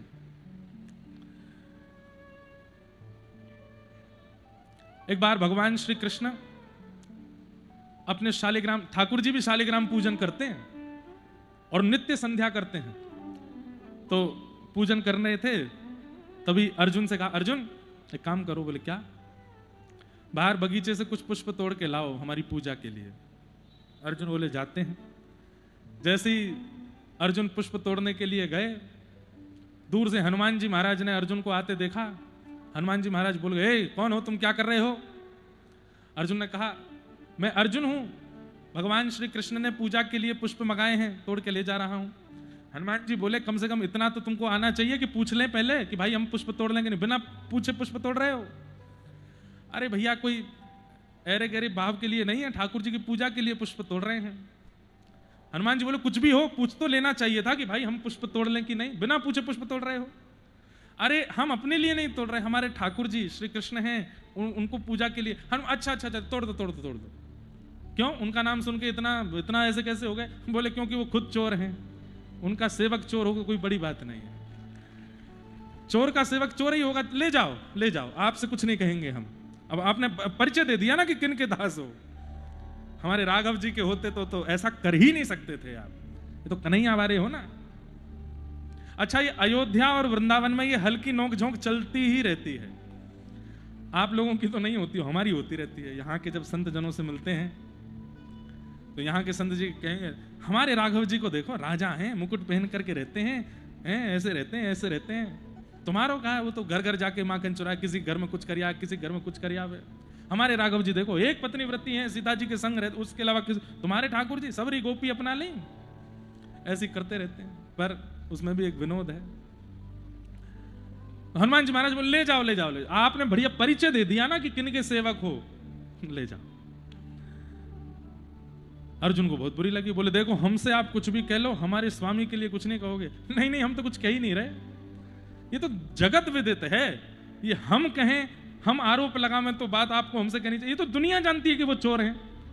अर्जुन कहते हो फिर चोर बोल रहे हो। बोले तो चोर को चोर ना कहें तो क्या कहें? बोले आप हमारे स्वामी के पास बाद में जाइएगा, पहले हमसे ही निपट लीजिए। हनुमान जी बोले अच्छा, तो हमको ललकार रहे हो? बोले हाँ हम ललकार रहे हैं आपको। बोले तो फिर हो जाए? बोले हो जाए। क्या करना है बताओ? बोले आप लोगों ने लंका जाने के लिए इतने बड़े बड़े पत्थर पहाड़ तोड़े, और फिर जो पत्थरों को नल नील से छुपा छुपा करके वो सेतु बनाया, कितना दिन लगा, कितना समय व्यर्थ गया, कितने लोगों का मैं अगर उस समय होता, श्री कृष्ण का दास अर्जुन यदि वहां होता, अपने गांडीव धनुष को उठा के ऐसे बाण छोड़ता, बाण से ही एक सेतु बन जाता और सब चल करके उस पर वहां तक पहुंच जाते। हनुमान जी बोले अच्छा, कितने करोड़ कितने खरब बानर उस सेतु पर चल करके गए थे? तो बोले तो हाँ मैं ऐसा ही बना था कि सबने। बोले तू एक काम कर, तू अभी पुल बना, अकेला मैं निकल के दिखाऊंगा उस पे से, वो मेरा भार सह जाएगा, तो तुम जो कहोगे सो करूंगा। अर्जुन बोले देख लीजिए, बोले मैं देख रहा हूं बाकी बानर सेना दूर की, अकेला मैं निकल के दिखाऊंगा, तुम बनाओ सेतु। अर्जुन बोले बना। हनुमान जी बोले अच्छा अगर मैं निकल गया तो तुम क्या करोगे? बोले मैं तुरंत चिता में अग्नि लगा करके अपने प्राणों का दाह कर दूंगा। मुझे इतना विश्वास है अपने गांडीव धनुष पर और कृष्ण के शिष्यत्व पर कि मेरे बनाए सेतु को आप पार नहीं कर पाओ। हनुमान जी बोले बनाओ। अर्जुन ने गांडीव धनुष से लेकर के बाण जैसे ही बनाया सेतु, हनुमान जी महाराज बोले चढ़ जाएं? बोले चढ़ जाइए। जैसे ही हनुमान जी महाराज चढ़े, चढ़ करके पार तो किया ही किया, बल्कि पार करके पल्ली तरफ जाके अपने अंगुष्ठ का एक जोर का स्पर्श कराया, पूरा सेतु तोड़ और दिया। कहो अर्जुन जी, तुम्हारा सेतु हमारे एक पैर के अंगुष्ठ के भार को नहीं सह पाया। इतने सारे बानर उस सेतु पर चल करके गए और तुम यहां खड़े खड़े हमको ज्ञान दे रहे हो? हमारे एक पैर के अंगुष्ठ के भार को नहीं सह पाया ये सेतु, तो तुम कह रहे हो कि तुम बाणों से सेतु बना देते हो। अर्जुन जी के नेत्र नीचे हो गए, बोले हमारा पूरा सब भाव सब धरा रह गया, बड़ी बड़ी बातें सब धरी रह गई। लगाओ चिता। चिता बनाई, चिता में जाकर के महाराज अर्जुन जी लेट गए। बोले लगा दीजिए अग्नि। हनुमान जी महाराज ये सब करने की जरूरत नहीं, उठा। बोले नहीं नहीं, वचन तो मैं निभाऊंगा। मैंने कहा था कि अगर मेरा सेतु टूट गया तो मैं प्राण त्याग दूंगा, अब मैं प्राण त्यागूंगा। हनुमान जी महाराज बोले भैया तेरे पांव पड़ूं, तू मत करे ऐसे। बोले नहीं अब तो मैं प्राण त्यागूंगा। तो हनुमान जी ने नेत्र बंद करके श्याम सुंदर का ही स्मरण किया, हे गिरधारी पधारो, इसको बचाओ, नया बवाल हो जाएगा। इतने में ही ठाकुर जी एक ब्राह्मण का रूप धारण करके आए और ब्राह्मण बन करके आए। बोले अरे अरे अरे, आज बड़े कृपा हनुमान जी के दर्शन। और ये कौन है? नवयुवक लेटा है चिता पर, जीवित जीवित अपने प्राण त्याग रहा है। ब्राह्मण देवता ने कहा मैं अर्जुन हूं, हमारे बीच में ऐसे ऐसे बात हुई थी, मैंने कहा कि मैं सेतु बना दूंगा, अगर आपका भार सह गया तो आप जो कहोगे वो मैं करूंगा, और यदि वो भार नहीं सह पाया तो मैं अपने प्राण त्याग दूंगा। अब वो भार नहीं सह पाया, इनके अंगुष्ठ मात्र से टूट गया तो मैं प्राण त्याग रहा हूं। ब्राह्मण देव बोले बात तो बहुत अच्छी है, परंतु भैया देखो आपस में ही दो लोग प्रतियोगिता कर लें और फिर प्रतियोगिता में विजय और अविजय का निर्णय कर लें, ऐसा नहीं होता। तीसरे व्यक्ति को रखा जाता है जो विजय और अविजय बताता है, कौन जीता कौन नहीं। तीसरा कोई था तुम्हारे बीच में? बोले तीसरा कोई नहीं था, एक प्रतियोगी ये थे, एक मैं था। तो बोले वो प्रतियोगिता निरस्त हो गई, दोबारा प्रतियोगिता करो, अब की बार मैं देखूंगा, अगर मैंने देख करके पहचान लिया तो फिर प्रतियोगिता की विजय अविजय होगी। अर्जुन बोले हाँ हाँ हाँ ये बहुत बढ़िया, बड़े भैया हमारे तो प्राण बचेंगे, एक बार और धनुष बनाता हूँ, अब की बार और बढ़िया वाला मंत्र बोलूंगा, भारी वाला बनेगा। हनुमान जी महाराज ब्राह्मण देवता को देख करके मुस्कुरा रहे थे। ब्राह्मण देवता बोले क्यों हंस रहे हो? बोले हम जान रहे हैं आप कौन हो, हम सब समझ रहे हैं आप कौन हो, क्या करने आए हो, लेकिन कोई बात नहीं, फिर से बनाओ। अब की बार अर्जुन ने जैसे ही महाराज बाण से पूरा सेतु बनाया, हनुमान जी महाराज समझ तो गए थे कि कुछ तो होगा। राम जी का स्मरण किया, राम जी का स्मरण करने के लिए आंख बंद करी, दिखे वो ब्राह्मण देवता ही, राम जी नहीं दिखे, समझ गए, बोले अब ये फंसेंगे हम। जैसे ही सेतु के ऊपर गए, सेतु तस से मस नहीं, जोर जोर से हनुमान जी महाराज कूदने लगे। अरे महाराज आकाश से जाकर के और तीव्र से वेग से नीचे आकर के अपने पाद प्रहार करें उस सेतु पर, लेकिन सेतु ना टूटे। हनुमान जी महाराज अर्जुन की ओर देखा, अर्जुन जोर जोर से उछल रहा था, मैं जीत गया, मैं विजयी हो गया, अब हुई है प्रतियोगिता, देखा आपने। हनुमान जी महाराज बोले ऐसे नहीं, नीचे देखो, इसके नीचे कुछ तो है। नीचे जाकर के देखा तो भगवान कच्छप रूप धारण करके आ गए थे, पूरे सेतु को अपने कंधे पर रख करके खड़े थे। हनुमान जी महाराज चरणों में गिर गए, बोले भगवान ये सब आपकी लीला है। अर्जुन बोले ये सब नहीं, अब आप हार गए हो, अब आप क्या करेंगे ये बताओ। बोले जो तुम कहोगे सो करेंगे। इतने में ही ब्राह्मण देवता का रूप त्याग करके ठाकुर जी प्रकट हो गए और प्रकट होकर के अर्जुन से बोले, अर्जुन इनसे कह दो आपने जो हार आपकी हुई है उसके बदले हमें जो आपसे कराना अभी नहीं कराएंगे, समय आने पर कराएंगे, इनको भेज दो। हनुमान जी महाराज प्रणाम करके चले गए। समय आया महाभारत युद्ध का, और जब द्वारिका में दुर्योधन और अर्जुन दोनों गए भगवान से सहायता मांगने के लिए, तो भगवान ने स्पष्ट कह दिया, एक तरफ अकेला मैं रहूंगा, एक तरफ मेरी पूरी द्वारिका की सेना रहेगी, और मेरी द्वारिका की सेना सशस्त्र रहेगी, और मैं जिस तरफ रहूंगा वहां अस्त्र नहीं उठाऊंगा। ऐसा निर्णय लिया कि दुर्योधन तुरंत बोला, भगवान आपका अर्जुन से बहुत प्रेम है, एक काम कीजिए आप अर्जुन की तरफ चले जाओ, मैं सेना ले जाता हूं। भगवान बोले, अर्जुन तुम राजी हो? बोले कि हम तो बस राजी हैं, आप ही रहो, हमारे पास और कुछ नहीं चाहिए। सेना लेकर के दुर्योधन चला गया। अर्जुन जब भगवान के पक्ष में रहा तो भगवान ने बहुत डांटा अर्जुन को, बोले तू एक बार भी ये नहीं बोल सकता था कि सेना मुझे दे दो, वैसे तुम्हारे पास सेना कमजोर है, अरे सेना मांग लेता, मैं अकेला चला जाता इनके पक्ष में, अस्त्र शस्त्र उठाना नहीं है, युद्ध मुझे करना नहीं, खड़े रहना है। भगवान मैं आपसे कुछ मांगने नहीं आया था, मैं आपको मांगने भी नहीं आया था, तो बोले मैं खुद को देने आया था। महाभारत युद्ध होने वाला है, मुझे अपनी शरण में ले लीजिए और कैसे युद्ध करना है मुझे बता दीजिए, मैं खुद को देने आया हूं, मुझे कुछ नहीं पता है, मैं आपकी शरण में हूं, आप बताइए अब मैं क्या करूं। जैसे ही अर्जुन ने सिर अपना ठाकुर जी के चरणों में रख करके अपना हाथ भगवान की भुजा में दिया, मेरी लाज बचाइए, मुझे क्या करना है, मुझे कुछ नहीं पता, आप बताओ। ठाकुर जी इतने आनंदित हो गए अर्जुन से, भगवान ने सबसे पहला निर्णय लिया, बोले अर्जुन जब राम रावण युद्ध बिना हनुमान के नहीं हुआ तो फिर महाभारत युद्ध कैसे होगा। तुम याद करो, तुमने वचन दिया है हनुमान जी को कि तुम उनसे सहायता लोगे। बोले हाँ। हनुमान जी को तुरंत बुलाओ और बुला करके अपने रथ के ध्वज पर विराजमान करो, कपित ध्वज बन करके वे बैठेंगे और युद्ध चाहे तुम्हारी 4 लोगों की सेना हो और उनकी 4 करोड़ की सेना हो, अकेले हनुमान जी महाराज तुमको युद्ध जिता के ले जाएंगे। मैं अस्त्र शस्त्र नहीं उठाऊंगा, लेकिन हनुमान जी की उपस्थिति से तुम युद्ध जीतोगे। अपना वचन मांग लो। तुरंत अर्जुन गए हनुमान जी के पास, हनुमान जी महाराज सब आनंद मंगल। हनुमान जी बोले सब कृपा है, क्या आज्ञा। बोले याद है वर्षों पहले आपकी हमारी प्रतियोगिता हुई थी जिसमें आप बहुत बुरी तरह हार गए थे। हनुमान जी बोले अब बोलो मत ज्यादा, ये बताओ करना क्या है। बोले हमने कहा था कि जो हम कहेंगे आपको करना पड़ेगा, महाभारत युद्ध हो रहा है, आप चलो। हनुमान जी को लेकर के द्वारिका आ गए। हनुमान जी बोले भैया देखो हम आ तो गए हैं, पर त्रेता युग के बाद से हमने एक नियम ले लिया है, क्या हम एक दिन भी एक कर्म भी बिना सत्संग, रोज कथा सुनते हैं, हरि प्रभु चरित्र सुनवे को रसिया, हमारी कथा सुनने की व्यवस्था युद्ध में हो जाएगी। ठाकुर जी बोले चिंता नहीं करो, हम ही सुनाएंगे कथा। अर्जुन तो बहाना है, गीता तो भगवान ने हनुमान जी को सुनाई है, हनुमान जी को सत्संग करा रहे हैं, क्यों बिना कथा सुने नहीं रहेंगे। तो महाराज यदा यदा ही धर्म से यहीं से शुरू होते हैं ठाकुर जी, और हनुमान जी महाराज प्रेम पुलकित होकर के संपूर्ण कथा सुन रहे हैं। कथा विराम होते ही, मतलब गीता का ज्ञान पूर्ण होते ही हनुमान जी ने ऐसे युद्ध जिताया है अर्जुन को। उससे पहले मोह हो रहा था। ये अर्जुन को मोह क्यों हो रहा था? युद्ध का निर्णय अर्जुन ने लिया, धनुष बाण लेकर के अर्जुन आया, बीच युद्ध मैदान में जाती मोह कैसे आया? हनुमान जी महाराज कह रहे हैं मैं नहीं करने दूंगा युद्ध। क्यों? मैंने कही थी पहले मुझे कथा सुनाओ, बिना कथा सुने नहीं। तो अर्जुन का जो मोह प्रकट हुआ वो हनुमान जी ने करवाया। बोले पहले हमारी जो दक्षिणा है युद्ध लड़ने की वो दिलवाओ। तब भगवान ने मोह दूर करने के लिए कथा सुनाई और श्री हनुमान जी महाराज सुनकर के आनंदित हो गए। उसके बाद अर्जुन का युद्ध विजय हुआ। स्वयं भगवान आज्ञा करते हैं कि भाई धर्म युद्ध हो, संसार युद्ध हो, महाभारत हो, राम रावण युद्ध हो, हम सब भी युद्ध लड़ रहे हैं बंधुओं अपने जीवन के साथ। इस युद्ध में बिना हनुमान जी के मत जाइएगा, हनुमान जी को संग लेकर के चलोगे। और बस करना क्या है, हनुमान जी को संग तो ले लेते हैं, लेकिन हनुमान जी को जो चाहिए वो हम देते नहीं है। क्या? उनको कथा सुनाओ। हमारे श्री हनुमान जी महाराज हैं, कीर्तनिया हनुमान जी हैं, पूरी कथा सामने बैठ करके सुनते हैं। बस इन्हीं को कथा सुना रहे हैं, हमारी सबरी रक्षा यही करते हैं। हम इनसे बस ये कहते हैं हम आपको कथा सुना रहे हैं, बाकी जो अला वला है सब आप देख लेना। हम पे छोड़ दो, तुम बस कथा सुनाओ हमको।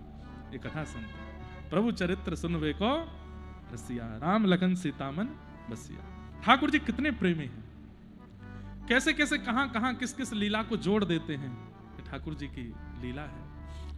ऐसे ठाकुर जी के भाव से यहां श्री वेदव्यास जी महाराज ने भागवत जी की रचना की। बोलो भागवत महापुराण की। ठाकुर जी की प्रेम की प्रधानता के भाव से भागवत जी की रचना की। ऐसी भागवत जी को हम बारंबार प्रणाम करते हैं, बारंबार वंदन करते हैं। आहा,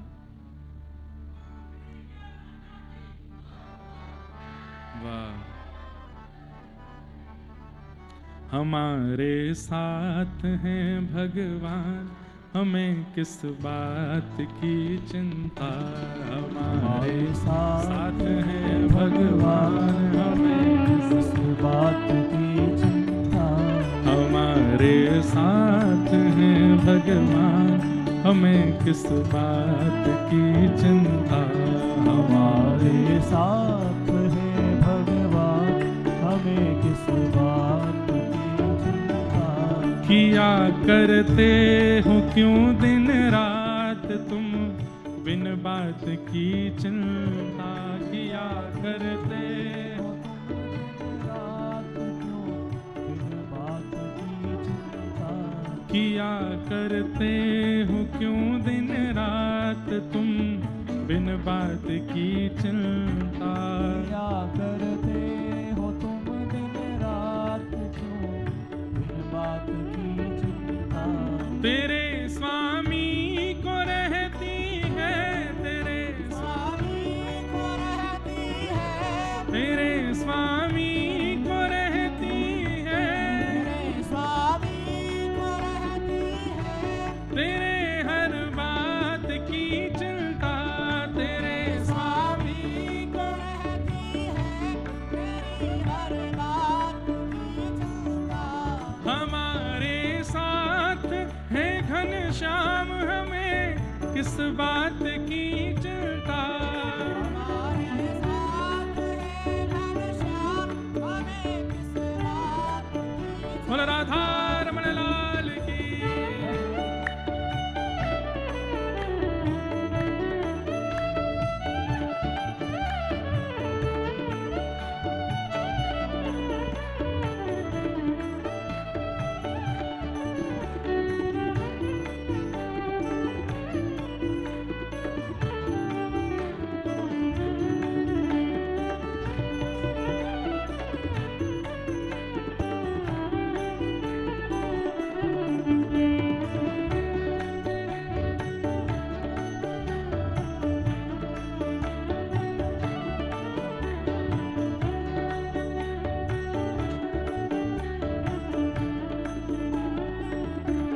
न खाने की न पीने की, न जीने की न मरने की।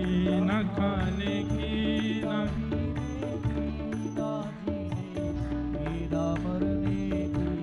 न खाने की न पीने की, न जीने की न मरने की।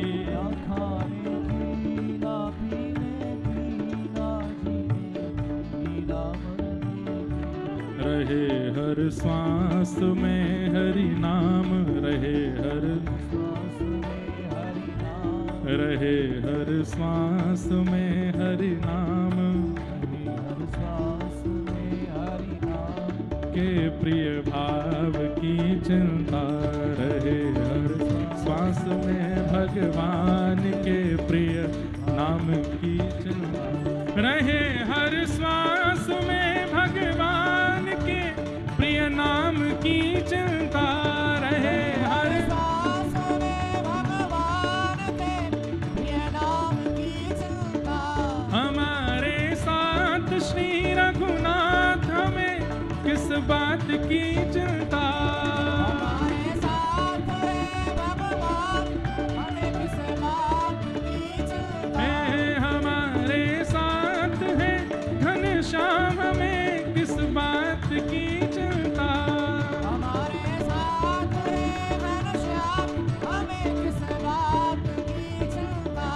कि ध्रुव प्रहलाद गणिका गज अजामिल को बारा था। प्रहलाद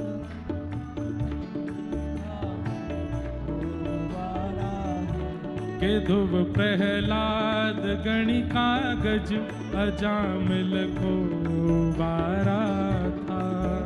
प्रहलाद गज अजामिल को बारा उन्हीं का कर रहे गुणगान, उन्हीं का कर रहे गुणगान, उन्हीं का कर रहे गुणगान, उन्हीं का कर रहे गुणगान, तो फिर किस बात की चिंता।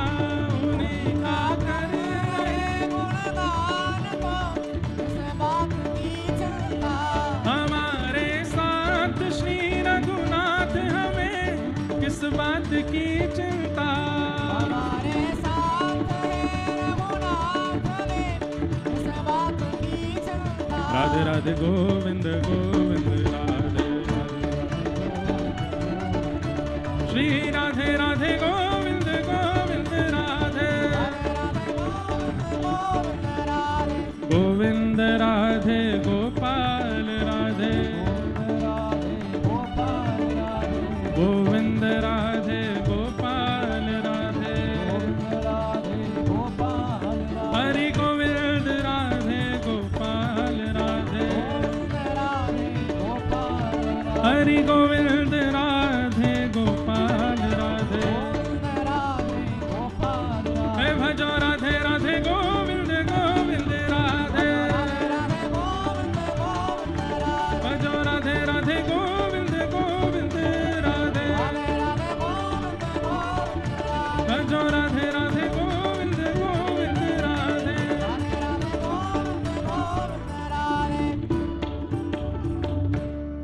उन्हीं का कर रहे गुणगान, उन्हीं का कर किनका गुणगान कर रहे हैं कि ध्रुव प्रहलाद गणिका गज अजामिल को उबारा था। कि ध्रुव प्रहलाद गण का गज अजामिल को जिन्होंने इनको उबारा था, उन्हीं का कर रहे गुणगान, उन्हीं का कर रहे गुणगान, तो फिर किस बात की चिंता।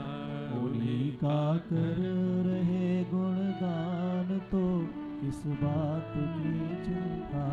दीवाने बन गए हैं अब हमें दुनिया से क्या लेना। दीवाने बन गए हैं अब हमें दुनिया से क्या लेना। सभी कुछ कर दिया जब दान, सभी कुछ कर दिया जब दान। क्या दान किया है? सब कुछ।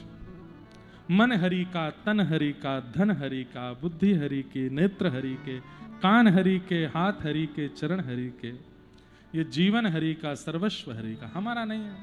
आप जैसे चाहो, जैसे अर्जुन ने सब कुछ कर दिया, बोले नाथ आप देखो मुझे नहीं पता आप क्या करना है, आप जैसा कह दोगे वैसा करूंगा। आप कहोगे सीधे हाथ पे जाओ, जाऊंगा।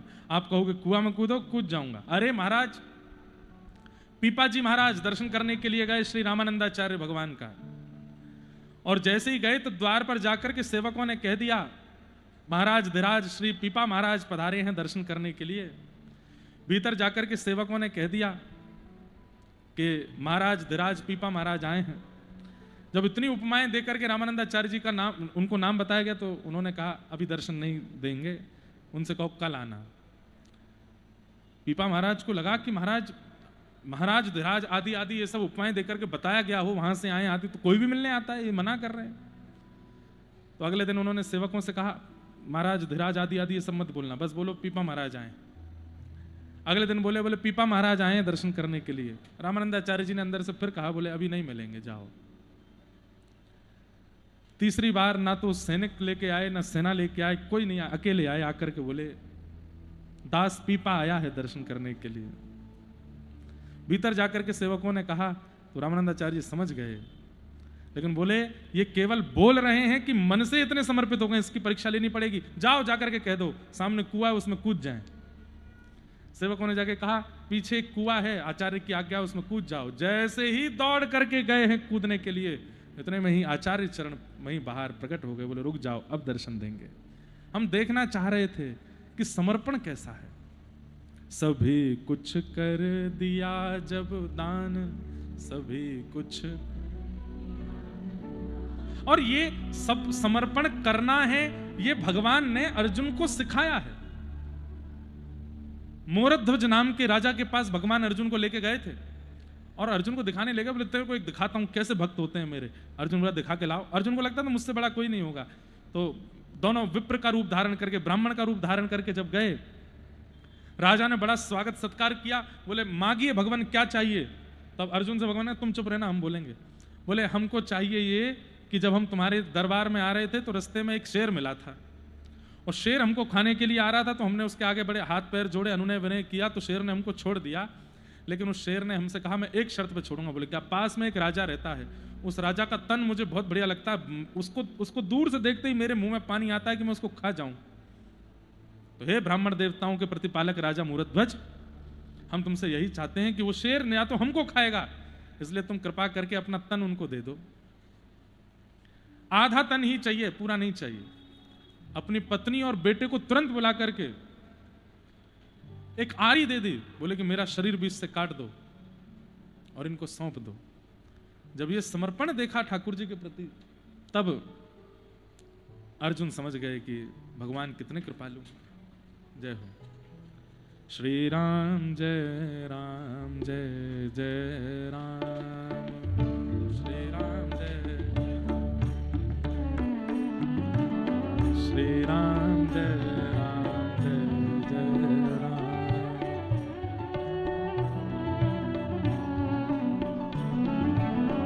श्री राम जय राम जय जय राम। विजय मंत्र है, सब लोग गाइए।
बोलो राजा रामचंद्र भगवान की। कितने बड़े बड़भागी हैं आप लोगों की जय बोल के। ऐसा लगता है जब आप जय बोलते हो कि 4 लोग बैठे हैं। बोलो राजा रामचंद्र भगवान की। हाँ, अब लगे कि हाँ कछु बैठे हैं। प्रेम से बोला कीजिए। आज कितना बड़ा हमारा सौभाग्य है कि अयोध्या में कथा चल रही है और संत जनों के ऐसे सहज दर्शन यहाँ हमें प्राप्त हो रहे हैं। आज परम पूजनीय प्रातः वंदनीय श्रीमद जगत गुरु रामानंदाचार्य श्री राम दिनेशाचार्य जी महाराज हम सबके मध्य में पधारे हैं। पूज्य जगत गुरु भगवान जी को बारंबार प्रणाम, बारंबार वंदन। साथ ही आज हम सब के मध्य में श्री बिंदु गद्दी के बिंदु गद्याचार्य और श्री ठाकुर जी के अनन्य सेवक, अनन्य रसिक, और इसी वर्ष आप भी श्री जगत गुरु पद पर प्रतिष्ठित हुए हैं।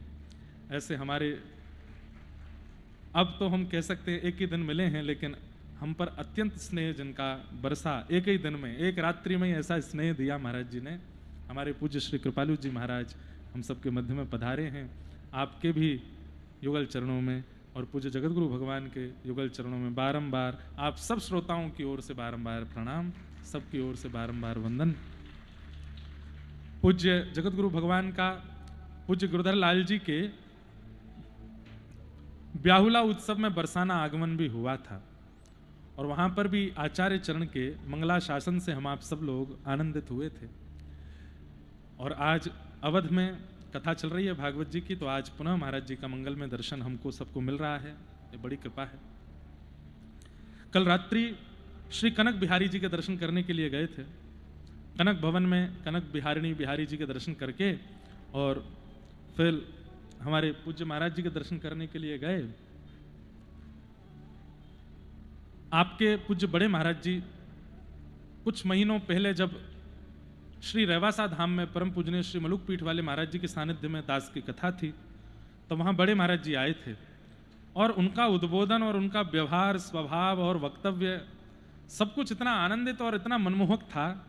मन में भाव तो था कभी महाराज जी से मिलेंगे, पर आज अयोध्या आए और महाराज जी के स्थान पर भी गए। जय बड़ी कृपा है। पूज्य श्री किलाधीश वाले पूज्य महाराज जी भी पधारे हैं। सब लोग करतल ध्वनि से पूज्य महाराज जी को वंदन करें।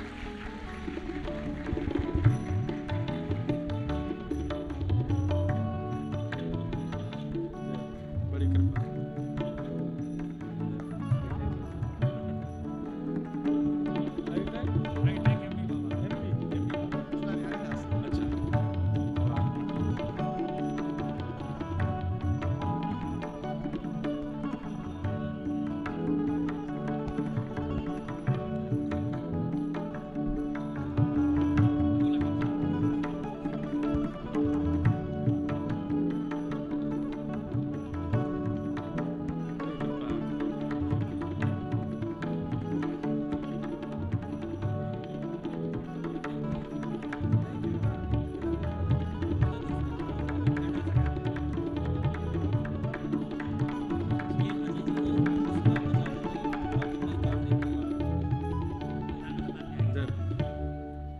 आज तो बड़ी कृपा हुई सब संतों की। हमारे पूज्य श्री किलाधीश वाले पूज्य महाराज जी पधारे हैं, उनके युगल चरणों में बारंबार प्रणाम। साथ ही महाराज जी हैं जिनको संपूर्ण अयोध्या में प्रेम से सब संतजन बोलते हैं हाईटेक एमबी बाबा। हाईटेक मतलब सब नई नई टेक्नोलॉजी उनको खूब बढ़िया आती हैं, और एमबी का मतलब है मैथिली बिहारी, मिथिला बिहारी हैं। हाईटेक एमबी बाबा आप भी पधारे हैं। आपका प्रथम दर्शन हमको पूज्य श्री राघवाचार्य स्वामी जी के स्थान पर हुआ था, महाराज जी ने कराए थे, और सब संतजन पधारे हैं। सबको हम बारंबार प्रणाम करते हैं, बारंबार आप सब लोगों की ओर से वंदन करते हैं, नमन करते हैं। और बस थोड़ी देर में हम अपना भाव और कह लें, फिर उसके बाद सब संतों के भी थोड़े थोड़े आशीष सुनेंगे। श्री अयोध्या जी में इतने संतजन आ रहे हैं तो इसका मतलब है कि ठाकुर जी अपने प्रतिनिधियों को ही भेज रहे हैं। किसी रूप में श्री लखनलाल जी आए हैं, किसी रूप में श्री भरत जी आए हैं, किसी रूप में श्री राघव जी पधारे हैं, किसी रूप में श्री हनुमंत लाल जी आए हैं। अब वो आपकी दृष्टि का अनुभव होना चाहिए कि कौन किसके प्रतिनिधि हैं, वो आप अपने नेत्रों से अनुभव कर लीजिए कौन किसके प्रतिनिधि के रूप में है। हम वृंदावन से आए तो ब्रज के लाला के प्रतिनिधि तो हम ही हैं। अब बाकी सब प्रतिनिधि स्वरूप यहां विराज रहे हैं। कल इतना आनंद हुआ,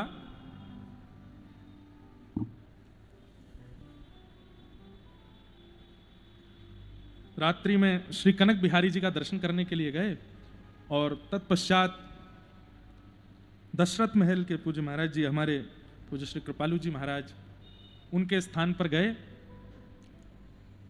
आपकी जो परंपरा है श्री बिंदु गादी, श्री रामानंद संप्रदाय में बिंदु गादी है, जहां पर संत जन जैसे मध्य में श्री धारण की जाती है। श्री मतलब जैसे रामानु संप्रदाय में भी श्री लक्ष्मी है, रामानंद संप्रदाय में श्री सियाजू हैं। श्री जी का ही भाव श्री के रूप में मध्य में धारण करते हैं, और दोनों तरफ ठाकुर जी की पादुका, नीचे आसन। और रामानंद परंपरा में राम लक्ष्मण और मध्य में श्री जी विराजते हैं। तो महाराज जी से हमको पूज्य मलुकपीठ वाले महाराज जी ने भी सुनाई थी कथा, पर हमको विस्मृति हुई तो हमने कल फिर पूछा, महाराज जी अपनी जो गादी है बिंदु गादी, इसका जो इतिहास है वो कथा कैसे है? तो महाराज जी ने बहुत सुंदर प्रसंग सुनाया। आचार्य चरण हुए अयोध्या में, महाराज जी क्या उनको किस राम प्रसाद आचार्य जी, श्री बाबा राम प्रसाद आचार्य जी महाराज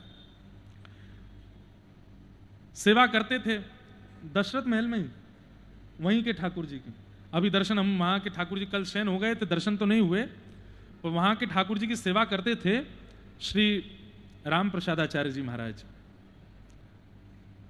तो तिलक स्वरूप धारण कर रहे हैं, तो दोनों तरफ ऊर्ध्वपुंड धारण करते हैं, नीचे सिंहासन और बीच में श्री विराजमान करते हैं। तो स्वयं जल भर के लाते थे सरजू जी का, उससे प्रसाद सिद्ध करते, तो कुछ थोड़ा विलंब लगा, तो आप श्री ने दोनों तरफ तिलक तो धारण किया, नीचे आसन विराजमान किया, पर मध्य में श्री धारण करना भूल गए और पहुंच गए सेवा में। तो श्री राघव जी बोल पड़े, हंसने लगे। तो बगल में खड़ी सिया जी बोली, आप हंस क्यों रहे हो? बोला, हम इसलिए हंस रहे हैं, हमको तो याद रखा, लक्ष्मण जी को तो याद रखा, आपको भूल गए हैं। मध्य में देखो, आपको धारण नहीं किया है इन्होंने। और दोनों भैया आपस में हाथ मिला में हंसे, थोड़ी सियाजू को ने थोड़ा चिढ़ाने लगे। सामने खड़े श्री राम प्रसादाचार्य जी बड़े संकोच में आ गए, बोले जय जय सरकार, क्षमा करिए, उन्हें थोड़ी जल्दी में हम भूल गए श्री धारण करना। तो सिया जी इतनी, चाहे हमारी ब्रज की श्री किशोरी जी हों, यहाँ की सिया, दोनों एक ही हैं, श्री जी ही हैं। और श्री जी तो अत्यंत कैसी हैं? सहज सहज स्वभाव पड़ो नवल किशोरी जू को, मृदुता दयालुता कृपालुता की राशि। हमारे ब्रज में महाराज जी हृद्रुव दास जी कहते हैं, किशोरी जी कैसी हैं? सहज स्वभाव पड़ो नवल किशोरी जी को, मृदुता दयालुता कृपालुता की राशि हैं। न कहूं न रिस कहीं भूले हूं न होत सखी, रहत प्रसन्न सदा ये मुख हासी। हमारे ब्रज में कहते हैं, ललिता विशाखा कहती हैं, हे राधा रानी, आप इतनी निर्भीकता प्रदान कर देती हैं कि कोई व्यक्ति जब चलता है तो छोटे छोटे कीट पतंग चींटे आदि भी दौड़ते हैं डर के मारे, पर जब हमारी श्री जी चलती है ना, कोई चींटा नहीं भागता, कोई कीट पतंग नहीं भागता, सब तैयार रहते हैं। क्यों? बोले इतनी कोमल है, हमें पता है कि हम पे चरण धर भी देंगे तो भी हम नहीं मरेंगे। ऐसी हमारी श्री जी हैं, ऐसी हमारी श्री किशोरी जी, वैसी ही हमारी किशोरी जी श्री जानकी जी हैं। बड़ी कृपा है उनकी। तो श्री ठाकुर जी हंसने लगे, बोले देखो हमको याद रखा, लखन जी को याद रखा, दोनों तरफ तो धारण किया, लेकिन मध्य में श्री धारण नहीं की। किशोरी जी बोली, ये हमको भूल गए होंगे, पर हम तो इनको नहीं भूली ना। इधर आइए आचार्य चरण। और श्री राम प्रसाद बाबा जी को अपने समीप बुला करके किशोरी जी ने अपनी बिंदी उतार करके उनके माथे पर लगा दी, मध्य में श्री। और तब से कहा, अब से आपकी परंपरा यही है, बिंदु गद्दी है, अब आप बिंदी ही लगाओगे। तो ऐसी परंपरा आचार्यों की यहाँ विराजमान, उसी को बिंदी गादी कहते हैं हमारे रामानंद परंपरा में। तो श्री बिंदु गद्याचार्य पूज्य बड़े महाराज जी भी एक दिन कृपा अगर होगी तो पधारेंगे कथा में। आज वहीं के छोटे महाराज जी पधारे हैं, उनको बारंबार वंदन करते हैं। इतना प्रेम इतना स्नेह दिए। कल प्रेम की ऐसी सुंदर व्याख्या कर रहे थे महाराज जी, बोले देखो दुनिया के लोग प्रेम में गुलाब देते हैं, पर गुलाब का स्वरूप क्या है? बिखर जाता है, नेक में ही पत्ते टूट जाते हैं। बोले हम संत जन बढ़िया हैं। बोले क्यों? बोले हम प्रेम में गेंदा का फूल देते हैं, वो टूटता ही नहीं है खुलता ही नहीं, सदैव है, सूखने के बाद भी संग ही रहता है। गुलाब तो सूखने के बाद बिखर जाता है। आज के संसार के लोग गुलाब देते हैं क्योंकि उनका प्रेम भी ऐसा ही है, बिखरने वाला। हम संत जन गेंदा की माला पहनाते हैं, कभी नहीं बिखरता। आप तो और अच्छा उसका व्याख्यान कर रहे थे, बहुत सुख मिला। हमारे जगत गुरु भगवान विराजे हैं, आपका वैदुष्य, आपकी वाणी सब बरसाने में ब्रजवासी जन तो उससे आनंदित हुए ही, और आज पुनः आपका आगमन और आपकी वाणी का रस हम लोग लेंगे। साथ ही आज लक्ष्मण किला के पूज्य परम पूजनीय श्री मैथिली रमन शरण जी महाराज भी पधारे हैं। माननीय श्री अनिल कुमार शरण जी सदगुरु कुटी से पधारे हैं, उनको भी बारंबार प्रणाम। और जिनका हमने नाम बताए, हाईटेक बाबा श्री मिथिला बिहारी दास जी महाराज भी पधारे हैं। माननीय श्री अमित कुमार दास जी वेदांती कुटिया से पधारे हैं। श्री राम गोविंद दास जी महाराज भी पधारे हैं। आप सब श्रोताओं की ओर से सब संत जनों के युगल चरणों में बारंबार प्रणाम। और बस यही प्रार्थना कि श्री राघव जी कृपा करें, इन सब संतों के रूप में हमें ऐसा आशीष मिले कि ब्रजवासीन को प्रेम श्री राघव जी से बना रहे। और आपको तो कृपा करके राघव जी ने मंदिर दे दिया, अब जल्दी ब्रजवासियों पर भी कृपा करें। यहाँ राम आ गए, वहाँ पर भी श्याम जी पधारें। ऐसे सब संत जन कृपा करके श्री वृंदावन के प्रति अब अपनी दृष्टि डालें और वहाँ पर भी श्री ठाकुर जी की जन्मस्थली का पुनः जो स्थान है वो प्राप्त हो और वहां निर्माण हो, ऐसी भावना। तो हम निवेदन कर रहे थे, लोकस्य जानतो विद्वांस चक्रे भागवत संहिता। श्रीमद् भागवत जी की रचना की। हम कोई प्रसंग सुना रहे थे क्या? भूल गए कहां थे, क्या सुना रहे थे? कोई याद दिलाओ। है नहीं, वो तो हम सुना दिए। और कोई जब संत जन आए उस समय कुछ सुना तो रहे थे, अब याद नहीं आ रहा क्या सुना रहे थे। हैं? क्या सुना रहे थे?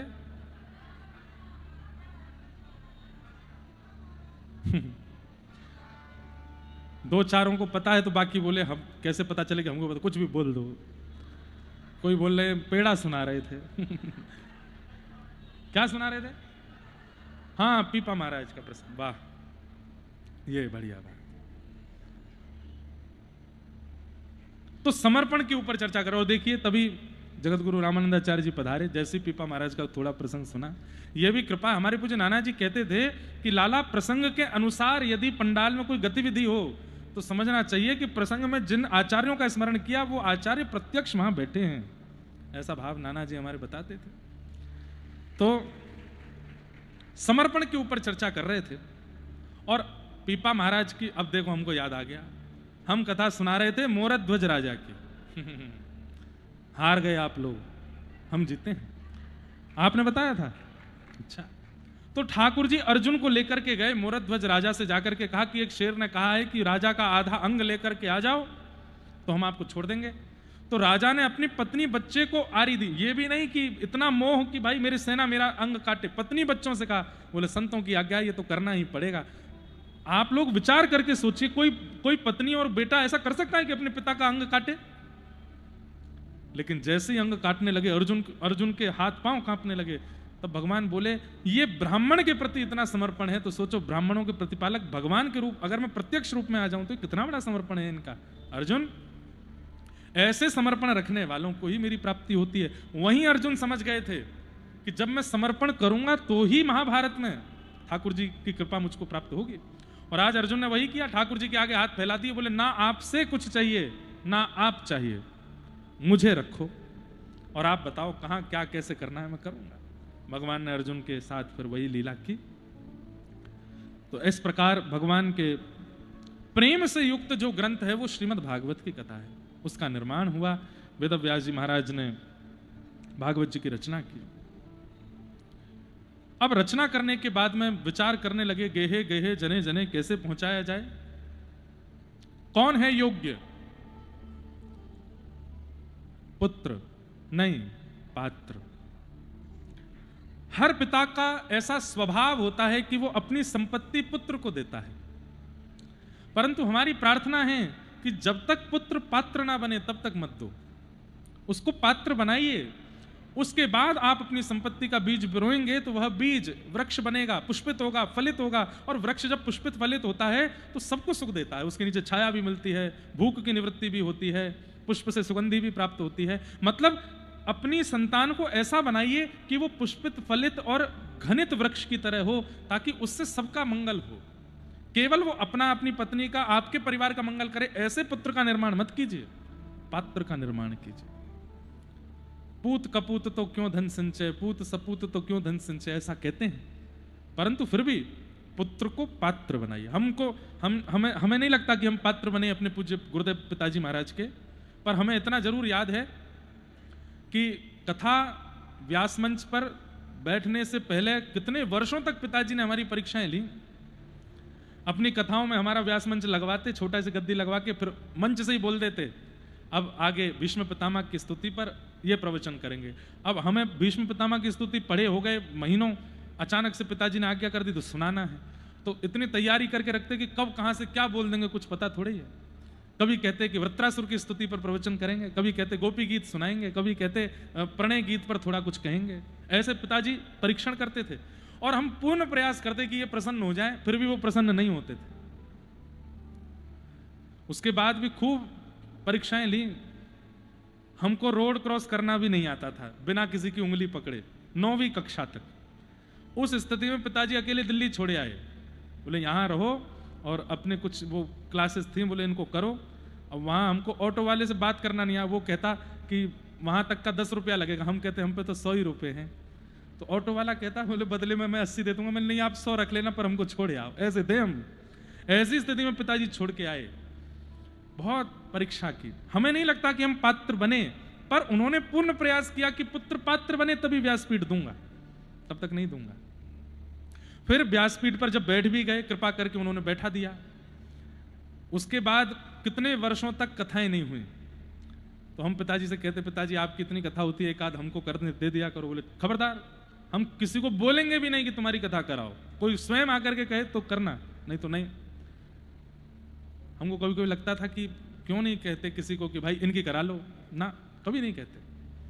तो हमने अपने पिताजी से भी सीखा है, हम आज के पिताओं को भी कहेंगे, पुत्र हो पुत्री हो, ये कामना तो सब संतान, सब माता पिता की होती है, पर पात्र हो ये कोई नहीं सोचता। पात्र का निर्माण कीजिए और उसके निर्माण के लिए जो बल पड़े वो करना चाहिए, उसका निर्माण सुंदर होना चाहिए। परीक्षित जी महाराज, श्री वेदव्यास जी महाराज जानते हैं कि शुकाचार्य जी सुंदर पात्र हैं, पुत्र नहीं पात्र हैं। और भागवत जी को सब तक पहुंचाने में उनसे योग्य मुझे कोई नहीं मिलेगा।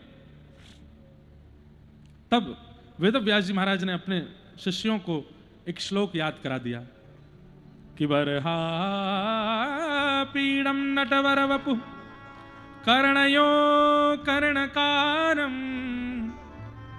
विभ्रदवासः कनक कपिशम वैजयन्तीं च माला रंध्रान् वेणो अधर सुधया पूरय गोपवृन्दै वृंदारण्यम स्वपदरमणम प्राविशद गीत कीर्ति। वेणु गीत से ठीक पहले का एक श्लोक है, इतना सुंदर श्लोक है, यदि आप नेत्र बंद करके इसकी व्याख्या सुनेंगे तो आपको कृष्ण का दर्शन हो जाएगा। नेत्र बंद करो और बस शब्दों पर ध्यान दीजिएगा। वरहा पीड़म नटवर वपु, कैसे हैं श्याम सुंदर? बोले जिन्होंने सीधा नहीं टेढ़ा मुकुट पहना हुआ है, सीधे हाथ की तरफ झुका हुआ मुकुट धारण किया है।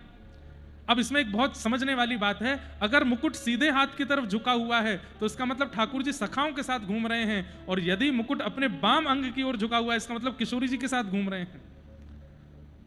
वरहा पीड़म, मोर मुकुट, आपीड़ यानी कि मुकुट अपने सिर पर धारण किया है। नटवर वपुः, नटवर किसका, नटवर का मतलब क्या है? नट उसे कहते हैं जो मंच पर आकर के कोई किसी प्रकार के मनोरंजन की क्रिया करे, उसको नट कहते हैं। जिसके प्रति सहज आकर्षण बने उसको नट कहते हैं। पर ठाकुर जी कैसे हैं? बोले नटवर, उन आकर्षण करने वालों में भी सर्वश्रेष्ठ। क्या है उनका? बोले वपुः, उनका शरीर कैसा है? बोले इतना आकर्षण कर रहा है कि श्रीमद् वल्लभाचार्य जी को लिखना पड़ा, चलितम मधुरम हसितम मधुरम बलितम मधुरम मधुराधिपते अखिलम मधुरम। अरे श्री कृष्ण का ऐसा कौन सा रोहा है जो आकर्षित ना करता हो? उनके नेत्र आकर्षित करते हैं, कान आकर्षित करते हैं, होठ आकर्षित करते हैं, भुजा आकर्षित। अरे महाप्रभु वल्लभाचार्य जी कहते हैं वमितम मधुरम। वमितम मतलब, अरे कोई व्यक्ति अपने मुख में सामग्री लेकर के अगर उगल दे तो वो अच्छी लग सकती है, लेकिन श्याम सुंदर के मुख से निकला हुआ कभी कोई सामग्री पा करके संतरा खा के आधा चूस के बाहर निकालते हैं तो संतरा इतना सुंदर लगने लगता है, वो भी मधुर लगने लगता है। मधुराधिपते अखिलम मधुरम। कितना भी सुंदर व्यक्ति क्यों ना हो, उसकी कोई आकृति तो ऐसी होती है, उसकी कोई क्रिया तो ऐसी होती है जो अशोभनीय होती है। पर महाप्रभु वल्लभाचार्य जी कहते हैं कि श्री कृष्ण की कोई भी क्रिया की अशोभता तुम बता ही नहीं सकते, वो सब में मंगल है। नटवर वपुः। कोई कहे कि अगर कृष्ण मेरे सामने आएंगे तो मैं आंख बंद कर लूंगा, देखूंगा कि वो मुझे कैसे अपना बनाएंगे, तो हमारे व्रज के रसिक कहते हैं लाला ऐसी बात बोल देगो कि वाके शब्दन को सुनकर के तुम वाके रह जाओगे। मत देखो, सुन के उनके हो जाओगे। आप कहो मैं नेत्र भी बंद कर लूं, कान भी बंद कर लूं, अब कृष्ण मुझे कैसे अपनाएंगे? बोले श्री कृष्ण के तन की सुगंधी ऐसी नासिका में प्रवेश करेगी कि वाते तुम उनके रह जाओगे। आपने कहा मैं नेत्र कान नाक सब बंद कर लूंगा, अब कृष्ण मेरे को कैसे मिलेंगे? बोले श्री कृष्ण अपने बाम हस्त की कनिष्ठ उंगली से छू देंगे, स्पर्श मात्र से तुम उनके हो जाओगे, व्याकुल हो जाओगे कि ये स्पर्श दोबारा चाहिए मुझे। ऐसे श्री कृष्ण है। नटवर वपुः। कर्णयोः कर्णकारम, दो कान हैं लेकिन कुंडल एक ही पहना है। तो बोले ऐसे कैसे? बोले कुंडल नहीं है, कन्नेर का पुष्प धारण किया है कान के ऊपर। और जब बाईं ओर चल रहे ग्वाला कहते हैं लाला वो पुष्प मां बढ़िया ना लग रहा, बाकू यहां पहन ले, तो उसी पुष्प को उछालते हैं आकाश में और दूसरे कान में पहन लेते हैं। तब दाहिनी ओर के सगा कहते हैं ना ना लाला मां बढ़िया ना लग रहा, यहीं पहन ले, तब पुनः उस पुष्प को उछालते हैं, फिर अपने दाहिने कान में पहनते हैं। मतलब एक ही पुष्प को दोनों कानों में बार बार पहन रहे हैं। कर्णयोः कर्णकारम विभ्रदवासः कनक कपिसम, ऐसी पीतांबरी पहन करके निकले हैं कि आकाश में सूर्य अपने आप को बादलों की ओट में छुपा लेता है कि जब एक सूर्य पृथ्वी पर घूम रहे हैं नंद नंदन, तो मेरी क्या आवश्यकता है, सूर्य भी लज्जित हो जाए। ऐसी ऐसी पीतांबरी पहन के जो निकले। और वही जयंतीम चमालाम, पंच पुष्पों से निर्मित ये वैजंती माला गले में धारण करते हैं। और वो वैजंती माला भी छाती तक नहीं, नाभि तक नहीं, घोंटू तक नहीं, ऐसी माला ठाकुर जी पहनते कि गले में पहने और पैर के अंगूठे तक वो स्पर्श हो। सब मंदिरों में देखो ऐसी ही माला पहनते हैं ठाकुर जी। क्यों? क्योंकि श्री वृंदावन में ठाकुर जी पादुका नहीं पहनते, तो ऐसी माला पहनते हैं कि उस माला से चरण जब स्पर्श होते हैं, जब चरण की थोड़ी ठोकर लगती है तो पुष्प उछल करके टूट करके आगे गिर जाते हैं, मानो आगे के मार्ग को इतना कोमल बना देते हैं कि श्याम सुंदर चरण रखें तो उनके चरणों को कोई क्षोभ ना हो। वही जयंतीम चमालाम। और रंध्रान वेणो अधर सुधया, अपने अधर पर वेणु को धर करके अपनी कोमल उंगलियों से उसके छिद्रों को आच्छादित कर रहे हैं। प्राण पिरो बंधुओं, हमारे भारत के संगीत में अनेक साज हैं, परंतु एकमात्र ऐसा वेणु ही साज है जो प्राण वायु से बचता है, और कोई भी साज प्राण वायु से नहीं बचता। आप सामान्य कितनी भी हवा देते रहिए, यहां सब हवा दे सकते हैं वेणु में, लेकिन वेणु नहीं बजेगी। जिसके चित्त में प्रेम रस भरा होगा और वो प्राण वायु से पिरोएगा, तभी वेणु बजती है। ऐसी वेणु ठाकुर जी बजा रहे हैं। रंध्रान वेणो अधर सुधया पूरयन गोप वृंदई, दूर खड़ी गोपियां जब देख रही हैं तब वेणु को कोस रही हैं, हरी बैरणी जिस अधरामृत का रस हमको मिलना चाहिए वो इसको मिल रहा है। तब दूसरी गोपी कहती है अरे वाह, वेणु ने कितनी तपस्या करी है, बांस बन के खड़ी रही, धूप ताप सब सहती रही, अपने आप को छिलवाया, सरिया से अपने अंदर छिद्र करवाए, तब जाकर के इतनी योग्य बनी कि श्याम सुंदर के अधर पर बैठी। हमने इतना सहा जो हम उस अधरामृत का पान करें। वृंदारण्यं स्वपदरमणं प्राविशद गीत कीर्ति, ललित गति विलास वल्गुहास, अपने कोमल चरणों से ठाकुर जी एक चरण इधर रखते हैं, एक चरण उधर रखते हैं, मटकते हुए श्याम सुंदर वृंदावन में अपने बिना पादुका वाले चरणों से प्रवेश कर रहे हैं। संपूर्ण वृंदावन की रज झंकृत हो रही है, आनंदित हो रही है। श्याम सुंदर ने कितकू आ जाओ, हम पे नेक अपने चरण पधरा जाओ। आहा, कितनी सुंदर छवि है। कहते हैं हमारे श्री कृष्ण टेढ़े मेढ़े क्यों चलते हैं, तब इसके पीछे भाव बताते हैं। आगे गैया चल रही है और गायों के खुरों से पृथ्वी में जो छोटे छोटे गड्ढे होते हैं, तो ठाकुर जी कहते हैं ये भूदेवी मेरी पत्नी है, ये पृथ्वी मेरी पत्नी है, और वामे या गैयान के खुरन से ये गड्ढा है गए, कहीं यहाँ कुछ क्षोभ नहीं है रहे हो। तो ठाकुर जी भूदेवी से कहते हैं तुम्हारे ऊपर जो क्षोभ होता है उसकी औषधि क्या है? तो भूदेवी कहती हैं आपके चरणारविंद, जहां जहां आपको लगता हो कि मुझे क्षोभ हुआ, अपने चरण से स्पर्श कर दिया करो, मैं प्रसन्न हो जाऊंगी। तो गैया जहां जहां अपने खुर रखती है, ठाकुर जी पृथ्वी देखते हुए चलते हैं, और जहां जहां ठाकुर जी को लगता है कि यहां ज्यादा क्षोभ हुआ वहीं चरण रखते हैं। तो एक चरण यहां, एक चरण वहां, एक चरण इधर, एक चरण इधर। इसलिए ठाकुर जी की गति कैसी लगती है, जैसे मानो ललित गति के साथ चल रहे हों। अपने कटाक्ष नेत्रों से कभी इधर देखते हैं, कभी इधर देखते हैं, सबके चित्त को मोहते हुए चल रहे हैं। अब यही श्लोक वेद व्यास जी ने अपने शिष्यों को रटा दिया और कहा जाओ हिमालय पर जब आप पत्र पुष्प आदि पूजा सामग्री लेने जाते हो तब इस श्लोक का गायन किया करो, क्योंकि जानते हैं कि वहां पुत्र सुखदेव बैठा है। जैसे ही वे बालक हिमालय की कंदराओं में जाते हैं पत्र पुष्प तुलसी आदि का चयन करने, गाते हैं वरहा पीडम नटवर वपुः कर्णयो कर्णकारम बिभ्रदवासः कनक कपिसम वै जयंतीम चमालाम। और वहीं श्री सुखदेव जी महाराज जो निर्गुण ब्रह्म की उपासना कर रहे थे, तभी कानों में ये श्लोक गया, और ये श्लोक जाते ही मन में छवि बनी। कैसी छवि? बड़े बड़े नेत्र हैं, सांवला सलोना स्वरूप है, वेणु बजा रहे हैं, ललित गति से चल रहे हैं, सुखदेव जी का मन आनंदित हो उठा, नेत्र खुल गए। वर्षों से तप में बैठा हूं, कोई मुझे मेरे इस भाव को भंग नहीं कर पाया। ये कौन बालक था जो अभी अभी मेरे चित्त में आया? दौड़ करके उन छोटे छोटे बालकों के पास गए। ये कौन सा श्लोक है? ये कहां से लेके आए हो तुम लोग? अरे हमें तो एक ही श्लोक याद है, हमारे गुरुदेव ने तो ऐसे श्लोकों की 18,000 श्लोकों की श्रृंखला संहिता तैयार की है, आपको सुनना हो तो चलो। सुखदेव जी चलने लगे, लेकिन अचानक फिर बैठ गए और मन में सोचने लगे, इतना चंचल बालक, मैं कहां गृह त्यागी विरक्त, ये कहेगा मुझे माखन खिलाओ, मुझे ऐसे सजाओ, मुझे ये पिलाओ, मैं कैसे लाके दूंगा उसको? मैं नहीं जाऊंगा, तुम जाओ। बालक लौट करके वापस आए तो वेदव्यास जी ने पूछा, क्यों? ऊपर हिमालय की तंद्राओं में जब गए कोई मिला था क्या? तब एक बालक, हाँ, एक छोटे से बटुक ब्रह्मचारी मिले तो थे। सुख जैसी उनकी नासिका थी, जैसे मानो तोते की नाक हो, वर्ण भी वैसा ही था, बोलते भी बड़े मधुर थे। वे आ रहे थे हमारे साथ, पर अचानक से रुक गए। व्यास जी समझ गए, बोले ये सोच रहे हैं कि मैं विरक्त हूं, मैं सन्यासी हूं, मैं गृह त्यागी हूं, मैं कृष्ण की उपासना कैसे कर सकता हूं? कृष्ण की उपासना तो वे करेंगे जो मालदार वाले हों। लेकिन भैया उनको समझाना पड़ेगा, कृष्ण तो सबके हैं। तब दूसरा श्लोक याद कराया बालकों को, बोले अब कल से जब जाओ तो ये श्लोक गाना। कौन सा? अहो बकीयम स्तन कालकूटम जिघांक्षया पायदप्य साध्वी लेभे गतिम धातृचितां ततोन्यम कंबा दयालुम शरणं व्रजेम।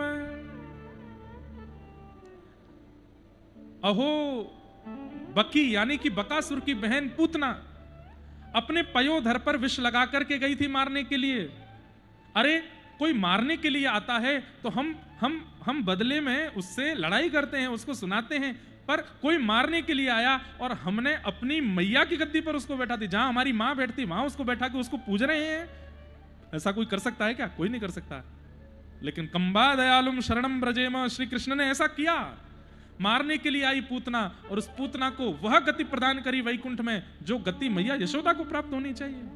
जब ये श्लोक सुखदेव जी के कान में पड़ा और बोले, अरे इतने दयालु हैं, अरे जो राक्षसी को मारने वाली को ऐसी सदगति दे सकते हैं, तो मेरी विरक्ति, मेरा सन्यास, मेरा गृह त्याग वो क्यों देखेंगे? मुझे भी स्वीकार करेंगे। और बस इस श्लोक को सुन के दौड़े दौड़े चले आए और आकर के जब देखा कि इन बालकों के गुरु कोई और नहीं, मेरे ही पिता श्री वेदव्यास हैं, चरणों में गिर गए। बोले, पिताजी ये कौन है बालक? इतना सुंदर रूप, इतना सुंदर स्वरूप, इतने सुंदर वर्ण, ऐसे केश, ऐसी मुस्कान, मुझे इनके बारे में जानना है, कृपा कर बताइए। तो वेदव्यास जी महाराज ने श्री सुखदेव जी को भागवत जी का अध्ययन कराया और श्री शुकाचार्य जी महाराज ने वही भागवत की कथा गंगा किनारे बैठे हुए प्यासे को पिलाई। अब एक बड़ी बात है, गंगा किनारा प्यासा कैसे रह सकता है? वो पानी का प्यासा नहीं है, वो जलाशय का प्यासा नहीं है, वो ज्ञान का प्यासा है, भक्ति का प्यासा है, भाव और प्रेम का प्यासा है। सुखदेव जी ने उस प्यासे को पानी पिलाया, भागवत जी का रस पिलाया। और वो प्यासा कौन? परीक्षित, जिन्हें 7 दिन में मरने का श्राप लगा। अब वे परीक्षित कौन हैं? यहां पर प्रश्न किया गया, लेकिन श्री सुखदेव जी महाराज बोले, परीक्षित कौन है ये तो हम कल बताएंगे, आज तो शुकाचार्य जी के आगमन तक का ही भाव रखते हैं। सब संत जन पधारे हैं हमारे बीच में, सबके भाव, सबकी कृपा प्रसाद हम सब लोग श्रवण करेंगे। उससे पहले 2 क्षण के लिए ठाकुर जी को याद करते हुए बस प्रणाम कर लो ठाकुर जी को। उसके बाद फिर सब संतों का आशीष सुनेंगे, और आशीष सुने बिना कोई नहीं जाएगा। जो गयो वाकू अपने बगल वाले की सौगंध है, कोई नहीं जाएगा। हम बैठे हैं तब तक, संत बैठे हैं तब तक कोई नहीं उठेगा, सब बैठे रहो।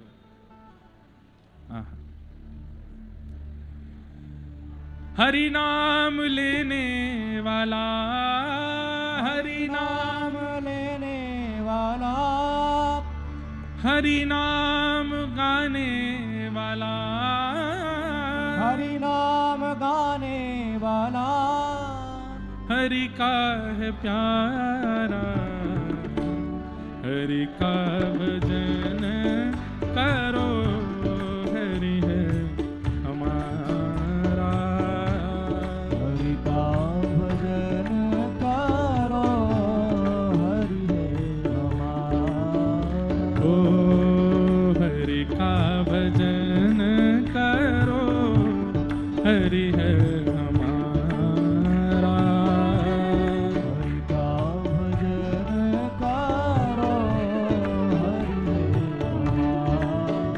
हे कोई कहे राधे श्याम, कोई कहे सीताराम,